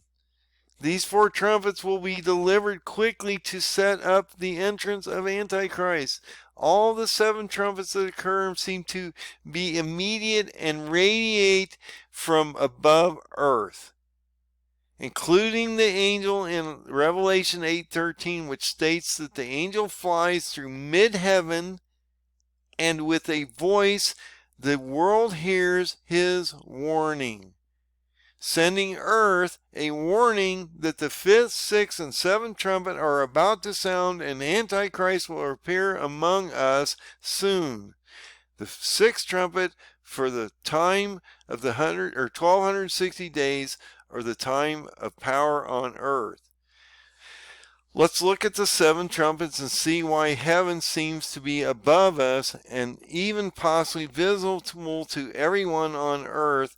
Also, how it would affect the world through these gravitational pulls when these events occur. Now, before I get into these events, I want to say one thing. You're going to have the sixth seal happen. It breaks into the seventh seal. It goes into the first four trumpets, devastate large portions of the planet. You get into the fifth trumpet. It opens what's the bottomless pit. And that first star that falls from heaven is Antichrist, which is going to deceive the world to think that he's Jesus, okay? Because it's not Jesus, and he tells you it's not the first one. You gotta watch that guy. I'll come back, but it's on the seventh trumpet. So you need to understand what the process is here. So I'm trying to set it up. So you have the sixth seal in heaven. Let's break this down. This is so important. I don't think people quite understand just what's coming here. And I may be wrong. I may be the crazy. They may cart me away tomorrow. I'm just saying, if you look at the Bible, you analyze it, you visualize it, you can break this down and you can see what's coming. I'm telling you, he gives you all the answers if you really want to understand them. You just have to look hard. So let's break this down to see what happens. I know it's a long video, but I think it's important. So the sixth, especially as you get into April, I'm telling you, things are really going to start breaking out. Ramadan's coming in a few days. You got to build up between the 10th, the 23rd of March, to a siege on Jerusalem, to the 8th, where a sixth seal can happen, the signing of a treaty on the 20th. You got a lot going on here, guys. Look at what's happening here. Look at what's happening out here in the world. So let's break it down. Let's try to stay on script. Sixth seal. Heaven is transported above earth. Jesus now is placed above the earth, placed down his wrath in 6:16. You have about a half an hour of silence in heaven, about 7.5 days on earth. 144,000 elected are selected on earth. You have those four winds released on the seventh seal, no, it should be held. I'm sorry. So you know what? I can't do it here. Well, actually, I probably can't do it here. Anyway, that should be held. I'm sorry. That's a miss. That's wrong. So I had to change something there real quick, guys, just so you know. This is real time. I do better when I'm not on script like this and I can just throw it down on you, but I'm trying to stay in the script and I know I'm getting off script, and then I'm seeing some things that I want to adjust so that it makes sense. So when these 144,000 elect are selected on earth during the seventh seal, you have this half an hour of silence, and I do it in order. Sixth seal happens. You have about a half an hour in silence. The 144,000 are selected. Just hands out the seven trumpets. And during this seventh seal, the four winds are being held back. Why? Because they're released during the sixth trumpet when Antichrist appears for the 1260 days. So you're going to see that as we move forward here in a few minutes. The first trumpet sounds, and like I say, I do 8, 1, and 2 literal because it tells you it has to be literal. 7 seals first, about a half an hour of silence, and then he hands out 7 trumpets. So let's get into the trumpets. First trumpet sounds, and they're falling hail and fire mingled with blood, and they were cast onto earth, and a third part of the trees were burned up, and all the green grass were burned up. And I talked about that. That is stuff coming down from heaven above us onto this planet, because now heaven is above us. It's right above us. We talked about how that great mountain burning, that volcano, is cast in the sea, and a third part of the sea becomes blood. And then you have those volcanoes potentially in that area, of this area, in the Bering Sea, that potentially could be thrown in there, could affect us, could affect all these areas. And I'm not going to go into it because we did that already. And a third part of the creatures are affected in the sea. That whole area, it's about a third of the globe, and the life, it died. A third part of the ships were destroyed. You know, Pearl Harbor is not probably going to have a good day again. I don't mean to say that in a bad way. I'm just saying it's in the path, possibly in my scenario. I don't know for sure. A third trumpet sounds. You have Michael coming from heaven down to earth, burning as a lamp. He steps on the rivers. He poisons them. Possibly his name is Wormwood because, well, it says it's the third star. Michael's getting ready for the setup of expelling Satan down here, so that's extremely important. So they're setting Michael up. He's down here now. He's touched his feet on the ground. The waters are being poisoned because he has abilities we can't imagine. The fourth trumpet sounds. You have all this cosmic events happening on the, that we can see, because you have now a drum roll entrance into Satan, bringing forth Antichrist. So you have this angel warning us that this is coming. So above us, we're getting ready to watch the star fall from heaven onto the planet called Satan. But he's not going to be Antichrist. It's not Antichrist.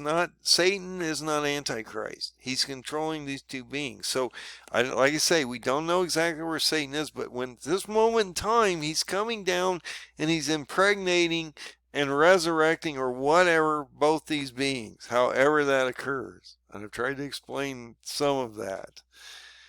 Opens the bottomless pit. You have the fire or smoke come out of the pit. The locusts come out, sting the men of God, or sting the men without the seal of God. Not the men of God. They're not supposed to affect the men of God. The people with the seals of God on their foreheads are not affected. They don't affect the green grass, which is interesting. And that, I had that thought. If he burns up all the green grass here in the third trumpet, then how do we have green grass here?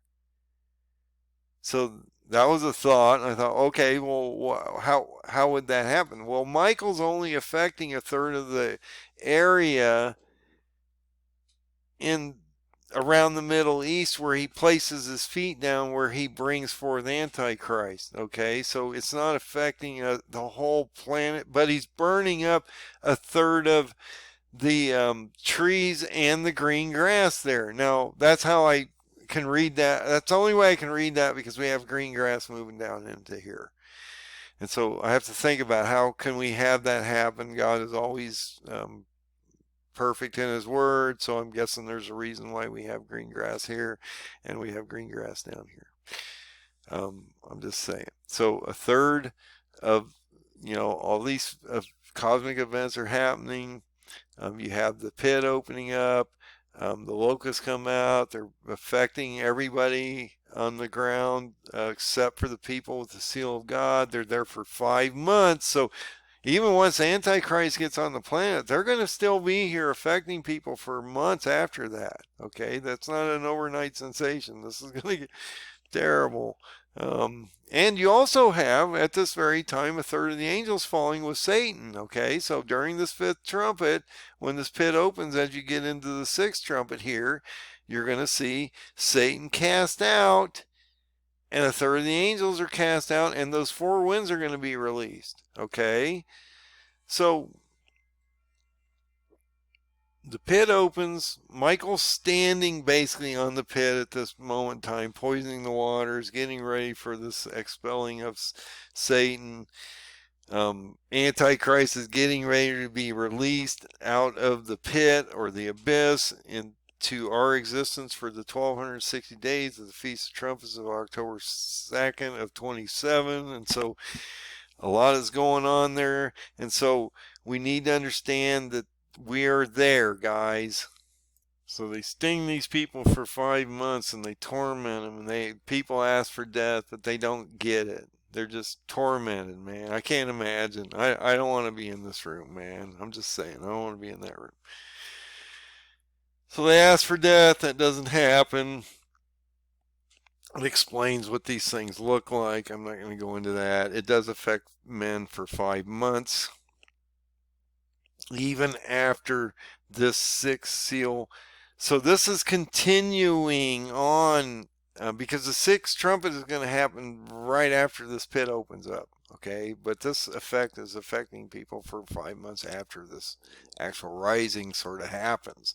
So it's not an overnight thing. And if you know what I've talked about, the beast system then starts, and they're going to make you as miserable as possible, so you all sign that dotted line as we get into Antichrist. So it's important that you understand between now and January, or now and January, what am I saying? Between now and April 20th, a lot's coming. So you have these scorpions come down. The key to the bottomless pit is given to this angel, which is Satan, which tells us who it is. This is the first woe, because the fifth, sixth, and seventh trumpet have a woe attached to them. Okay, so it's not just a trumpet. There's a woe attached to each of them. So you need to understand that also. Most people don't talk about the woes. They're important, and if you look at 8:13, it talks about those woes, and that's what I built my 117-step timeline off, because it told me that was how we need to understand this in a chronological fashion. Sixth trumpet sounds, and I heard the voice of the four horns of the golden altar, which is before God. So now we are at the sixth trumpet. We are getting ready for the entrance of Antichrist and the appearance of the false prophet and a whole bunch of other stuff coming up here. So the sixth trumpet sounds. I heard a voice from the four horns or golden altar, which is before God, saying to the sixth angel, which had the seventh trumpet, he wants to loosen the four angels, which releases the four winds at the great river Euphrates. The four angels are loosened, and so you need to look at the seventh seal, because they're being held there. So I always want to bring these things back up to your attention. We're preparing for the time of the hour, the day, the month, the year, so that a third of the men can be slayed on the planet. Okay, so that's pretty severe. You're going to lose 2 to 3 billion people here. Okay, listen to what I'm saying here. I'm not saying it, I'm just saying it because he says it. Look, you're walking into this phase of trumpets here soon. In April, April. Tired at this point. I've been going at this for a while, and it took me a while to get all this research you guys together. So hopefully you're still following me here. So you got 1260 days coming up between April 20th and the Feast of Trumpets of 27, October 2nd. Okay, 1260 day gap. You see these four angels loosened, and they release these winds for the sixth trumpet, the rise of Antichrist, out of this hole, out of this abyss, as Satan's being thrown from heaven on the fifth trumpet as a star. He gets the key. He brings forth this thing out of this abyss as a resurrected man. It's not a man on this planet right now. It is no man anyway. It's a resurrected dead thing, called Gog of Ezekiel 38 and 39, into a being that we can't even hardly understand. Okay? And it's an evil being. It's not a nice guy. It's sevenfold evil on the ground when this hits and run, and it actually hits. It's going to be, he tells you, the worst time in history and sevenfold evil. You need to understand what's coming. I'm trying to warn you guys. You probably think I'm flaky at this point. I'm just trying to give you the truth. It's always about the truth. I'm giving you possibilities here. I'm trying to open your minds to the possibilities. Get you away from the churches, because they've been lying to you. Understand there's so much more magnitude to what's going on here that most people wouldn't have any way to comprehend it if they wanted to. I'm barely grasping fractions and pieces of it. I'm just saying, it's going to be cool when you guys get to the millennial and the eternity, because it's going to be an astrological learn fest. People don't understand what it's going to be. So your awareness will go, anyway, I'm not going to go there. It's going to be crazy, and I want you to think it's cool, though. It's going to be cool. You need to understand that no matter how bad it gets, it's a very short period of time here. Very short. Right now you're at 1,304 days. Yeah, 1,304 days to the Feast of Trumpets of 27. So you've got this short period of time to get to that next level, okay? So I'm trying to get you there. So you got to prepare for this 1,260 days. Okay, you're at 1,304. You can do the math. I'm throwing it down. The number of the armies that he releases are 200 million. Okay? Radicalized Muslims against us. Okay? And I'm not trying to be against anybody because they're all God's creations. But you have to understand that this is a holy war that's coming upon us. I didn't build the story. I'm just telling you what's coming. I don't have any ill will against anybody. I'm just telling you this is what's coming. He wrote the story. I'm just explaining it to you. And so, and thus I saw horses in his vision. He sees the armies sort of, this horde that's coming against all these people and what they're going to do. And it's going to be terrible. And I'm not going to get into all that. And then you have what? The seventh trumpet in Revelation 15, 1 and 2. Look what he says. And that's what I mean. If you go to Revelation 10:7, he doesn't blow the seventh trumpet there. He stops. And I'm going to explain that because it goes right into this. And so the seventh trumpet blows, and he saw another sign in heaven, great and marvelous. 7 angels having 7 of the last plagues that are filled up with the wrath of God.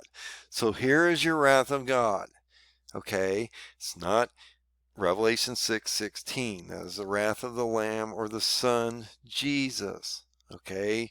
Do not confuse the two. I do not confuse the Father with the Son or the Spirit. They're 3 different things. 3 different things completely. Okay? You got a Son, you got a Father, and you got a Holy Spirit. How that all works, I don't know exactly because that's not my field of expertise, but I do believe in all that. So you have the wrath of God here. You have the wrath of the Son in Revelation 6:16. You have right after this, look, he blows the 7th trumpet. He hands out the 7 vials. You have rapture occur because right after this event, which he didn't do in Revelation 10:7, he does here. Then right after he hands these out, guess what? We see this. And I saw as it were sea of glass mingled with fire, and them that had gotten the victory over the beast, and over his image, and over the mark, and over the number of the name, that stand in the sea of glass, that have harps of God. And so you're talking about the rapture. It's a chronological book. Cut the 3 visions out. You'll know what I'm talking about. Okay, and I've done studies on that. The rapture would occur just after the 7th trumpet blows. God tells us clearly, and this is where people get it confused. They think it happens before anything bad happens, before even the seals happen. That is not when this happens, guys. It happens here. Rapture would occur just after the 7th trumpet blows. God tells us the dead which believe in Jesus rise first. Then the rest which make it through great tribulation and are still alive rise next. Okay? I didn't say it. He does. I'm going to show it to you. So 1 Thessalonians 4, I get this one all the time. This is where everybody gets confused. For the Lord himself shall descend out of the heaven with a shout, at the voice of the Archangel Michael. Why? Because Archangel Michael's standing on the pit, getting ready to pull Satan out of the hole. Or getting ready to bring him from heaven to the hole so that he can resurrect this thing, okay? Antichrist. Then once he comes there for the 1260 days, we have this descending of Jesus onto heaven, from heaven to earth, with a shout from the Archangel Michael. Now that the 6 trumpets sounded, Antichrist is on the ground. He spent his 1260 days there. His short period is over. You have the seventh trumpet happen. And then what happens? The Lord comes back. The dead in Christ rise first. So I hope I'm making sense. I know I'm getting a little tired. I've been working at this for a while, and I wanted to present this because we're running out of time also, and I want to get this message out to you guys. Then we which are alive and remain caught up together with them in the clouds to meet the Lord in heaven, so we shall be with the Lord forever. So look at what he's saying. The Lord descends out of heaven on the seventh trumpet. The dead in Christ rise first. Then the rest of us that are still alive from great tribulation, which have made it to the end, get to rise. And then he tells us this. Jesus tells us that he will rise the dead that believe in Jesus Christ first, okay? Then the believers that are still left in great tribulation, the elect, the saints, the martyrs that he talks about. But you also have to understand that this would include the fifth seal martyrs, because they're believers in Jesus, and so those people would be included. And then he hands out the seven bowls with God's wrath so that he can drop it on the wicked. We're not appointed for that wrath. It clearly tells you, and also if you go to Revelation 7:10 and you look at that, it indicates that the mystery of God would be complete. And so he's telling you that you would, okay, we're raptured at that point. The mystery of God is complete at that point. Now he's going to drop the wrath down on everybody. So he tells us in Revelation 7:14 in the vision of the elect. Chapter 7 is a vision of elect. If you go from chapter 6 to chapter 8, it just picks the story right up. Chapter 7 is a vision John has about the elect and what's going to happen to them there. So if you go into chapter 7:14, it talks about these are the people that came out of great tribulation. He tells you where they come from. He wants you to understand these things. Now, I don't know about all the space folding and everything else I've been talking about. When you get into that, and that's only one step, okay, guys? I want to point that out here. You know, I know it's been a long study, almost 2 hours now. That is one step. It's just one instance in time called Revelation 6:14, okay? I'm talking about all this other stuff. This stuff's really going to happen. I'm not messing around in this area here. I don't know about Revelation 6:14. I'm speculating on how that might occur, okay? But beyond that, after you get beyond that sliver of time, we're back into reality here, possibly. So you need to understand that. These people come from great tribulation. So the rapture event would also include the dead that perished during the fifth seal event. I think that's extremely important. I always wondered about that. Do the fifth seal people get to join in the millennial? And you know what? I'm going to say this, and I want to explain this, because I always want to be proper in my translations. I've made this comment, and I have mistranslated this because I hadn't gone back and I hadn't really looked at it, and I was concentrating on certain things. And so when I went back and looked at this, I realized I made this comment and I wanted to correct it. I had made a comment that if you can't get to the seventh trumpet, you probably won't see the millennial. I don't believe that, because he tells us here that that's not the way it works. And that's why I wanted to bring this up to your attention, because when I feel I'm mistranslating or I'm teaching you improperly, I'm not here to mislead you. I want you to understand the truth. I'm trying to learn the truth out myself here, and there's a lot here going on in the room, guys. But he tells you clearly that the Lord descends first. He takes up the dead in Christ, which would be the fifth seal martyrs too. Okay? And then everyone else that's left on the ground up to the time the Lord comes back then rises also. And so they're caught up in the clouds with Jesus as he's coming back to the earth to drop the bowls down from God, from heaven. And so Jesus comes down, the angels come with him, they start dropping the bowls down. We're not here for that. We're not appointed for that. He clearly tells you that he didn't blow it in 10:7. He wasn't doing it for a reason. He's going to do it in 15:1 because if you cut out between 10:7 and 15:1, what do you have? You have the vision of the nations and the peoples, which then reiterate what? 4 events constantly. The 1260 days, you see that constantly reiterating through all 4 chapters. You see the 5th, 6th, and 7th trumpet constantly reoccurring in those 4 chapters. But they don't really occur in those chapters in the sense that if you look at how it's chronologically laid out, the 5th and 6th trumpet happened in what? Revelation 9, and you move into Revelation 10. Okay? So when you get into 11 and 12, 13, 14, they're just reiterating because you're now looking at the vision of that John is given about the the nations and people and how we're being affected on the ground. And those are extremely important things you need to be looking at right now.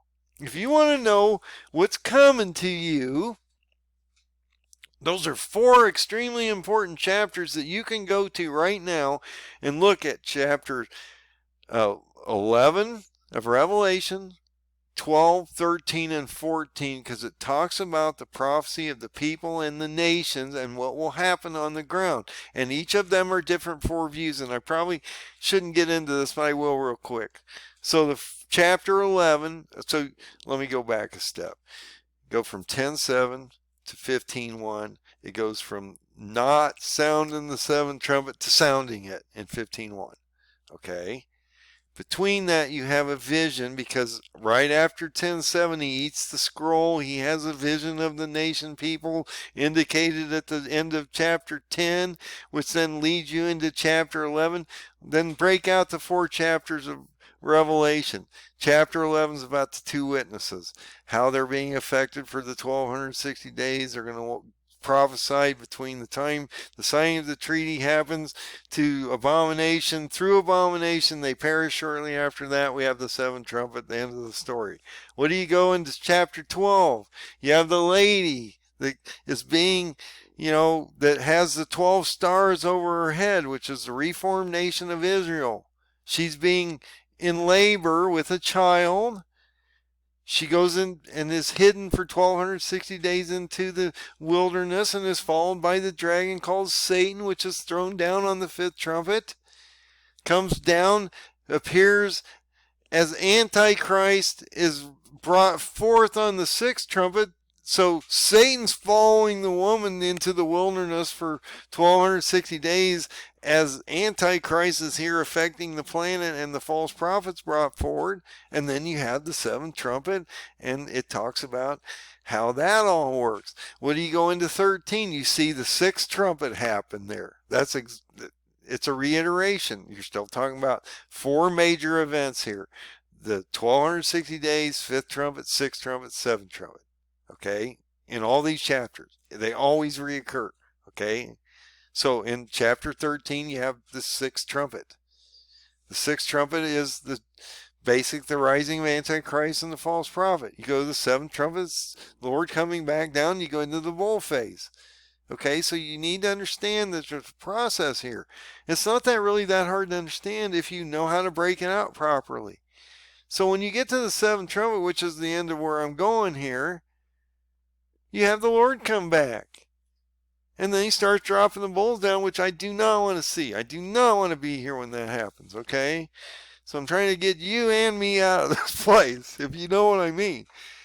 So the 7th trumpet happens, the Lord comes down, and the people that are left are raptured, and the people that have died in the name of Jesus, even the 5th seal martyrs, are taken up at that moment in time. And then later, During the white throne judgment, we see all the non-believers then rise, and they're judged for their works, and they're either put in the book of life or they're not. And so I wanted to just clarify there is hope if you perish between now and the seventh trumpet. Okay, that's important.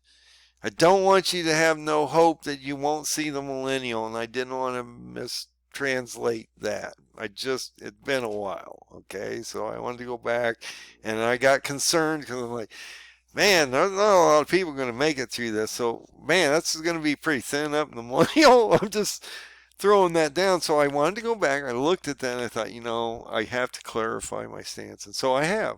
And I always tell you I will do that. So I'm glad to see that because I've lost a lot of people around me lately. And so I want, just as I'm sure you have, want to know that they have that ability to have that time with Jesus and God during those 1,000 years. So I don't know for sure what's coming here, guys. I'm throwing a lot down on you here in this article about space folding and how God could bend time and space into something we can't totally quite understand. Even Einstein couldn't understand it, okay? We're so far away from understanding this technology. It'll be, we won't ever get that far. We'll be in a new, well, we will, because we'll be moved into a new existence here soon. So we will actually understand this soon. But yes, get into this article. I've run it down the whole thing. You can go back, watch the article, read it. I'm sure I dyslexic a lot of different things. I will go to the chart just so that we can get this real quick out, so I can put all these points together on the chart. So I do this so you can find the chart. You can see where it's at. It's a free site. I don't sell anything out here, but I want you to be able to get to the information. Okay, guys, it's so important that you understand where you are, and I've charted this all out for you guys. I think we'll see what happens. So you go to endofdaysurvival.com. You come down to the 5th PDF. You click on that. That takes you to my chart. It brings this chart up, and we've been talking about this. I've had this chart out here for a long time, guys. If you've been following anything that I've been doing, you realize that some of the stuff's starting to really actually start to play out. I'm getting ready to update a couple of little things in here.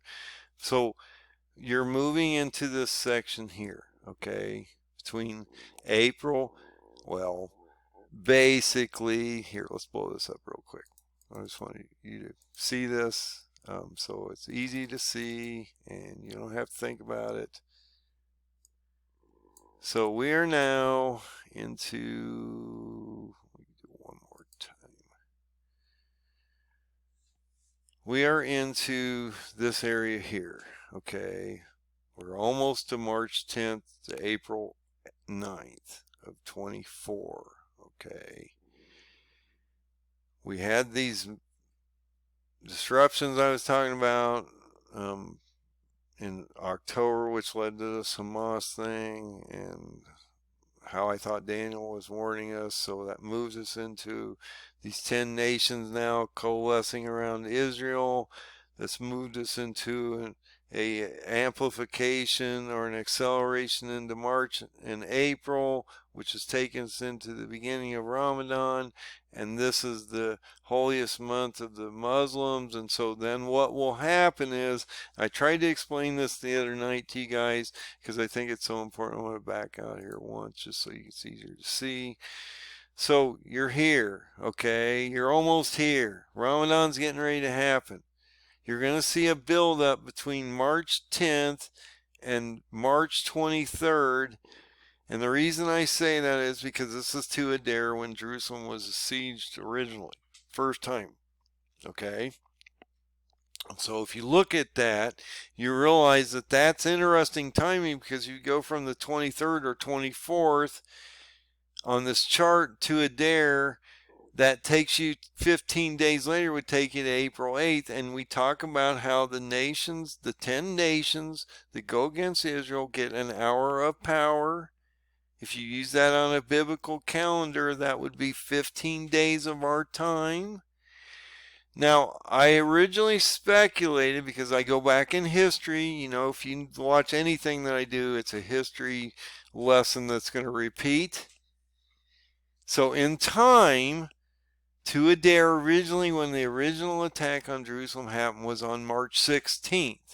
So I had speculated that it might be on March 16th, but then I realized that to a dare actually happened on the 24th. Well, okay, if you go from April 8th, 15 days back, that ends up on the 23rd, 24th, so that seems pretty close. You're walking into the spring equinox also. You're walking into a huge amount of cosmic events that are happening around April 8th. As you have a buildup also, now we're walking into that super moon, so the moon's starting to amplify, getting ready for this solar eclipse, this in totality over the United States, especially us. Potentially the New Madrid fault line could be affected.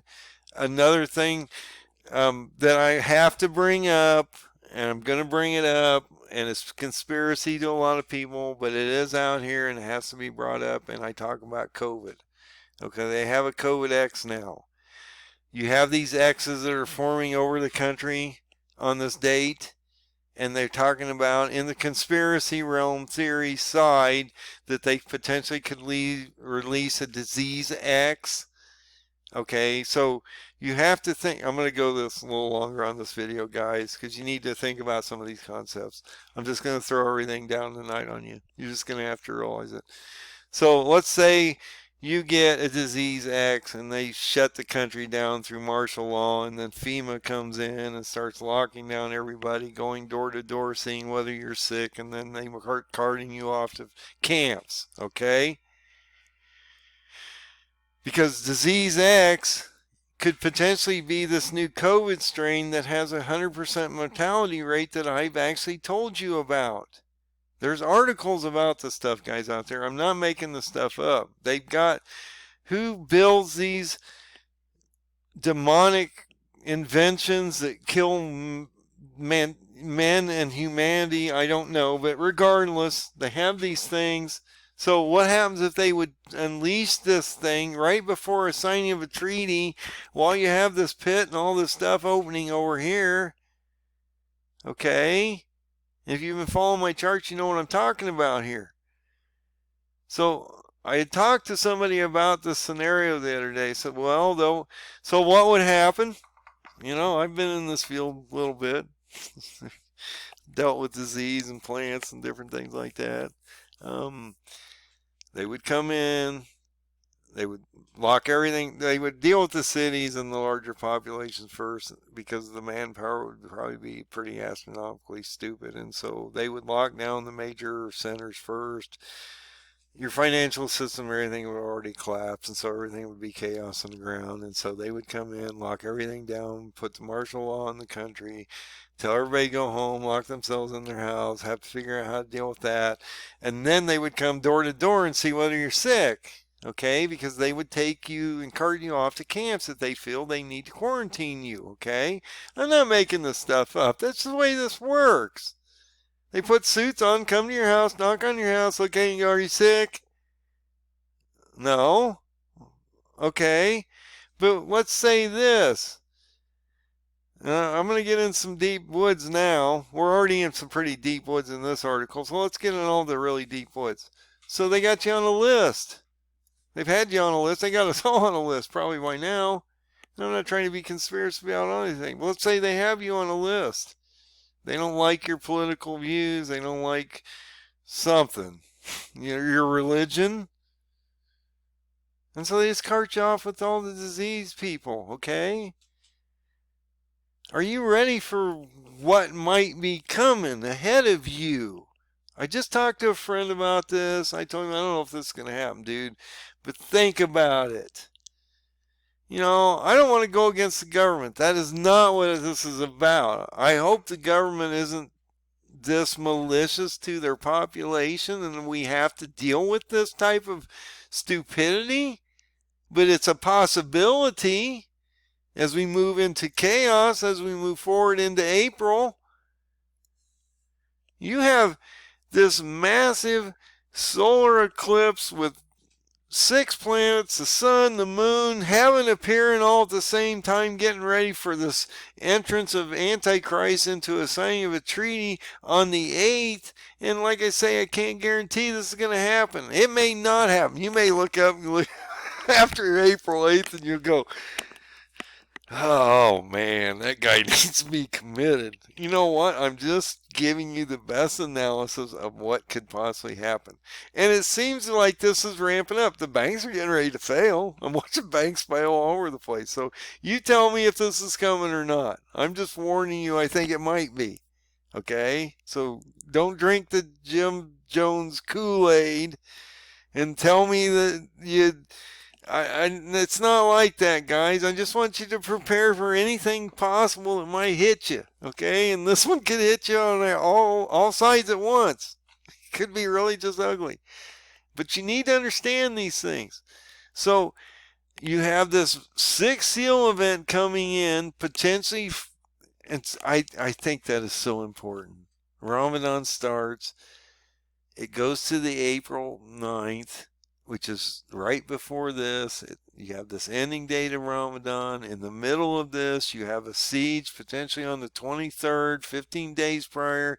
He gives that power of hour, 15 days. You have a 6th seal event that breaks. They start burying bodies, bury Erdogan. Erdogan goes in the ground. They start burning the weapons because it's devastation on the ground. There are people starving, and it's terrible. Yeah, it's terrible. Anyway, so all that's going on the ground.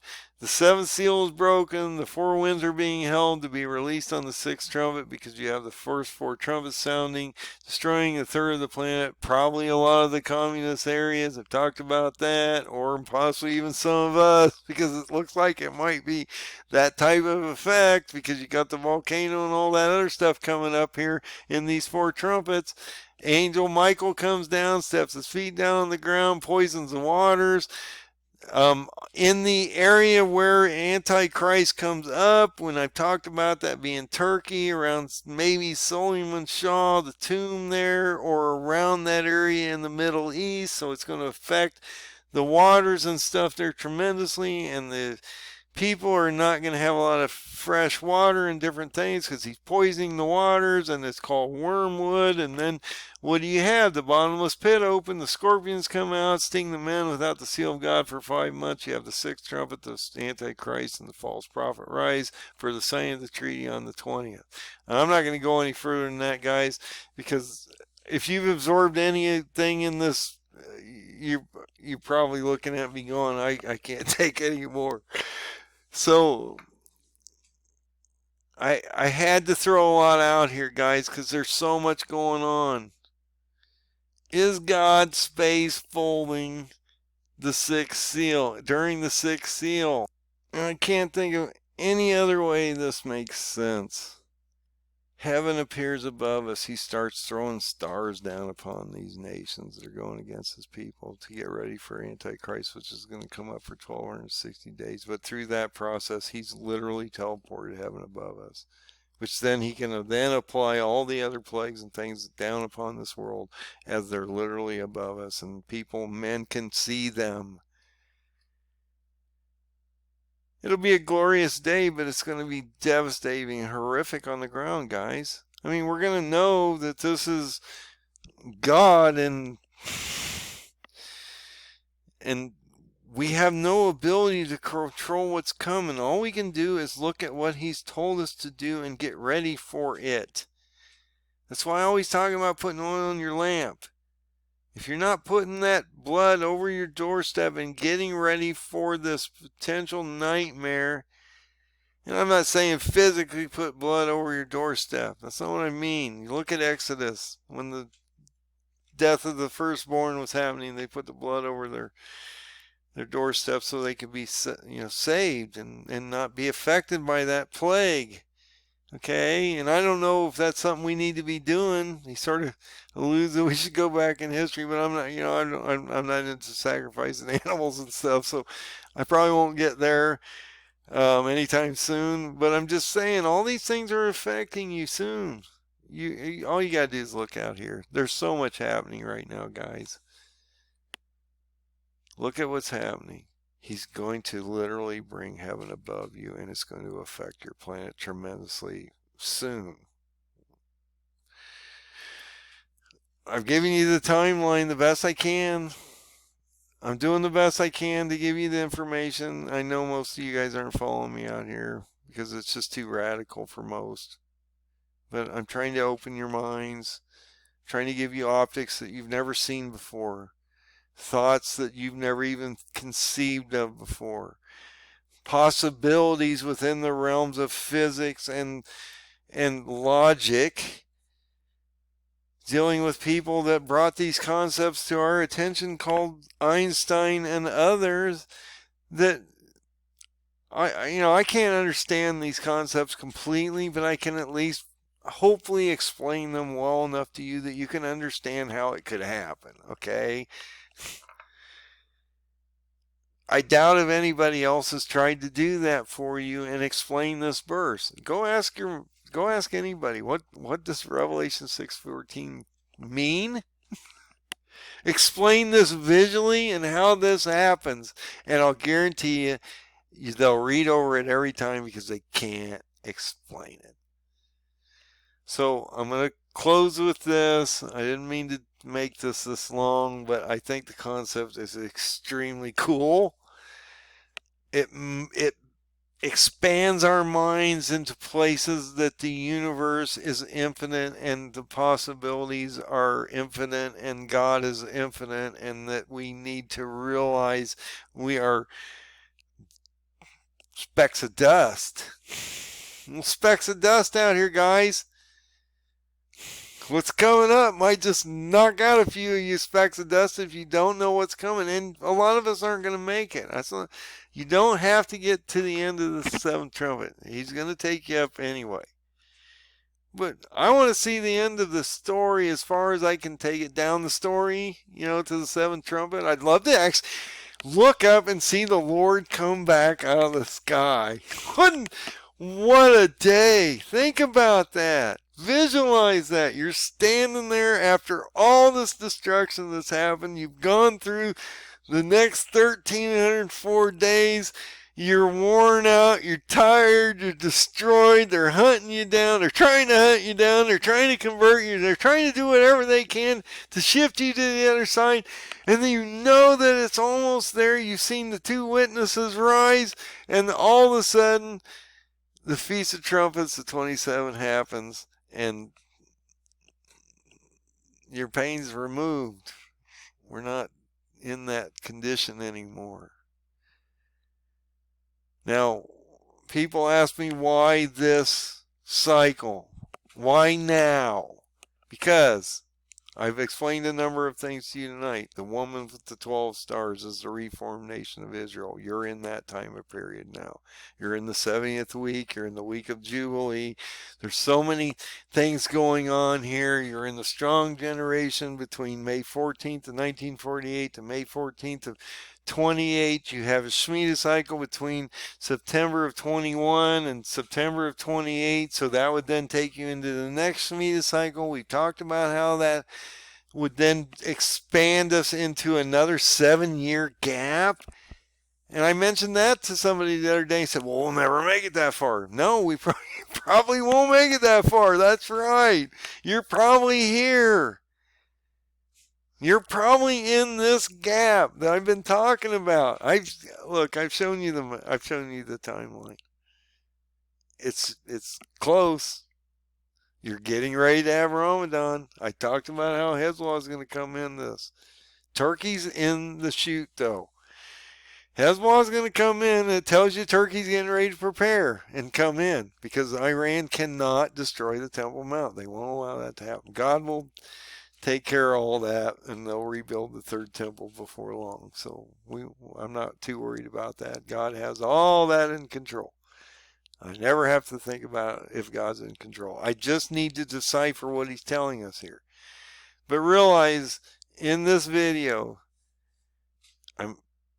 the main emphasis I was trying to get out, and I know I went into a lot of topics here because there's so much happening. 614, I believe, is what they call space folding. It's a warping of time and space. It allows them to manipulate from place to place throughout the heavens. The heavens. This allows them to move instantaneously through time so that they can keep an eye on everything. The angels can control everything. They've got everything under control because it's all controlled. There is nothing in chaos out. Well, there's a lot of chaos out there, but in general, the universe is in control by God, okay? But the world's getting ready to go into chaos, controlled by God itself, okay? And you need to understand that. You need to know the severity of what could happen. And I'm not saying that heaven will potentially teleport and end up above us in physical sight. I am only speculating based on what I've given you, and I know we only have so much to work with here on one verse. I'm going to get ridiculed on this video. I know I am.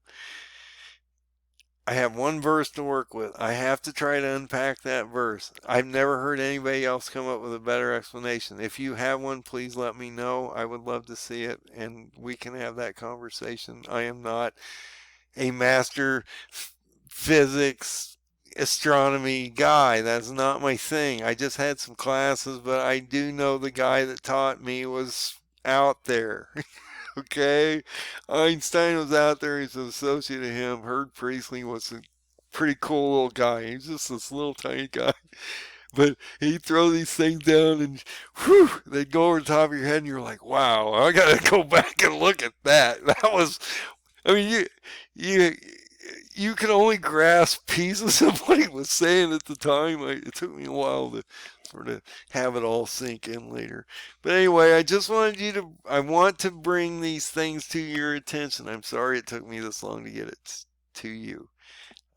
It's right before possibly it's going to happen. I want you to be ready for this. I want you to see the possibilities of what could actually truly happen in the realm of astrophysics. This could happen. It is a possibility. I have to question with all the alignments and how a sixth seal can happen, because you have to have a sixth seal prior to the Antichrist coming. It just has to happen. We're running into a gap of 1,260 days between the Feast of Trumpets and April 20th. So I've got to think that we're in the next 2 months. We're going to see some really crazy stuff going on, guys. I'm just trying to warn you. And maybe I'm wrong. I mean, I'll be the first one to admit and I'm wrong, okay? Maybe we have to wait till you know what? Maybe it's the next metacycle. Okay, but the events are the same. I'm showing you what's coming, regardless if it happens in this cycle or the next. So you should be learning something, if nothing else, on what's coming up in the next metacycle, which would be in 35, because you're going from 20, 27, 28 or actually 28 to 35, because you get into the end of this metacycle, which is September 28. So that's how that would work. So realize that you're in a cycle right now, too, that you're encapsulated in. It works a certain way. He has a process. God bless you all. I do this because I'm a servant of God. I love you guys. I see extremely bad events happening in the next couple months. And I hope I'm wrong in a lot of ways, because I don't want to see this destruction come on the planet. But I do want to see the Lord come back. But to see him come back, you have to watch this go down, okay? This is what I've been trying to get to you and why I want you to protect your families, because if this goes down, you're not ready. You're not. I don't think we'll ever be quite ready. I know, I get it's a faith thing, man. I get it. But he tells you you need to prepare a specific way. And if you're not doing that, then your faith will wane, and then you will make extremely stupid decisions as we move forward, and this totally breaks in the next couple months. So if you haven't been doing what's proper, if you haven't been putting your armor on, getting your mind ready, your body ready, your spirit ready, and everything ready for potentially the worst possible time, sevenfold evil, angels coming down from heaven, Antichrist forming on this planet, and 1260 days of unthinkable horrors, then I don't know what to tell you. I'm going to try to survive to the end. They may take me away, throw me in a jail, or do something else to me. I don't know what they're going to do to me. I haven't tried to figure that one out. I'm just trying to do his work. So I'm trying to give you those answers, guys. So maybe you can fare better out there than some of the other people that are not going to fare very well. And I'm trying to be openly honest with you at this point. You've got to figure this out. You're out of time. So God bless everybody. Have a great night. Look at what's coming. Look at what's happening out there. Find Jesus. Find the open door. And God bless everybody. Be safe, because things are getting ready to break.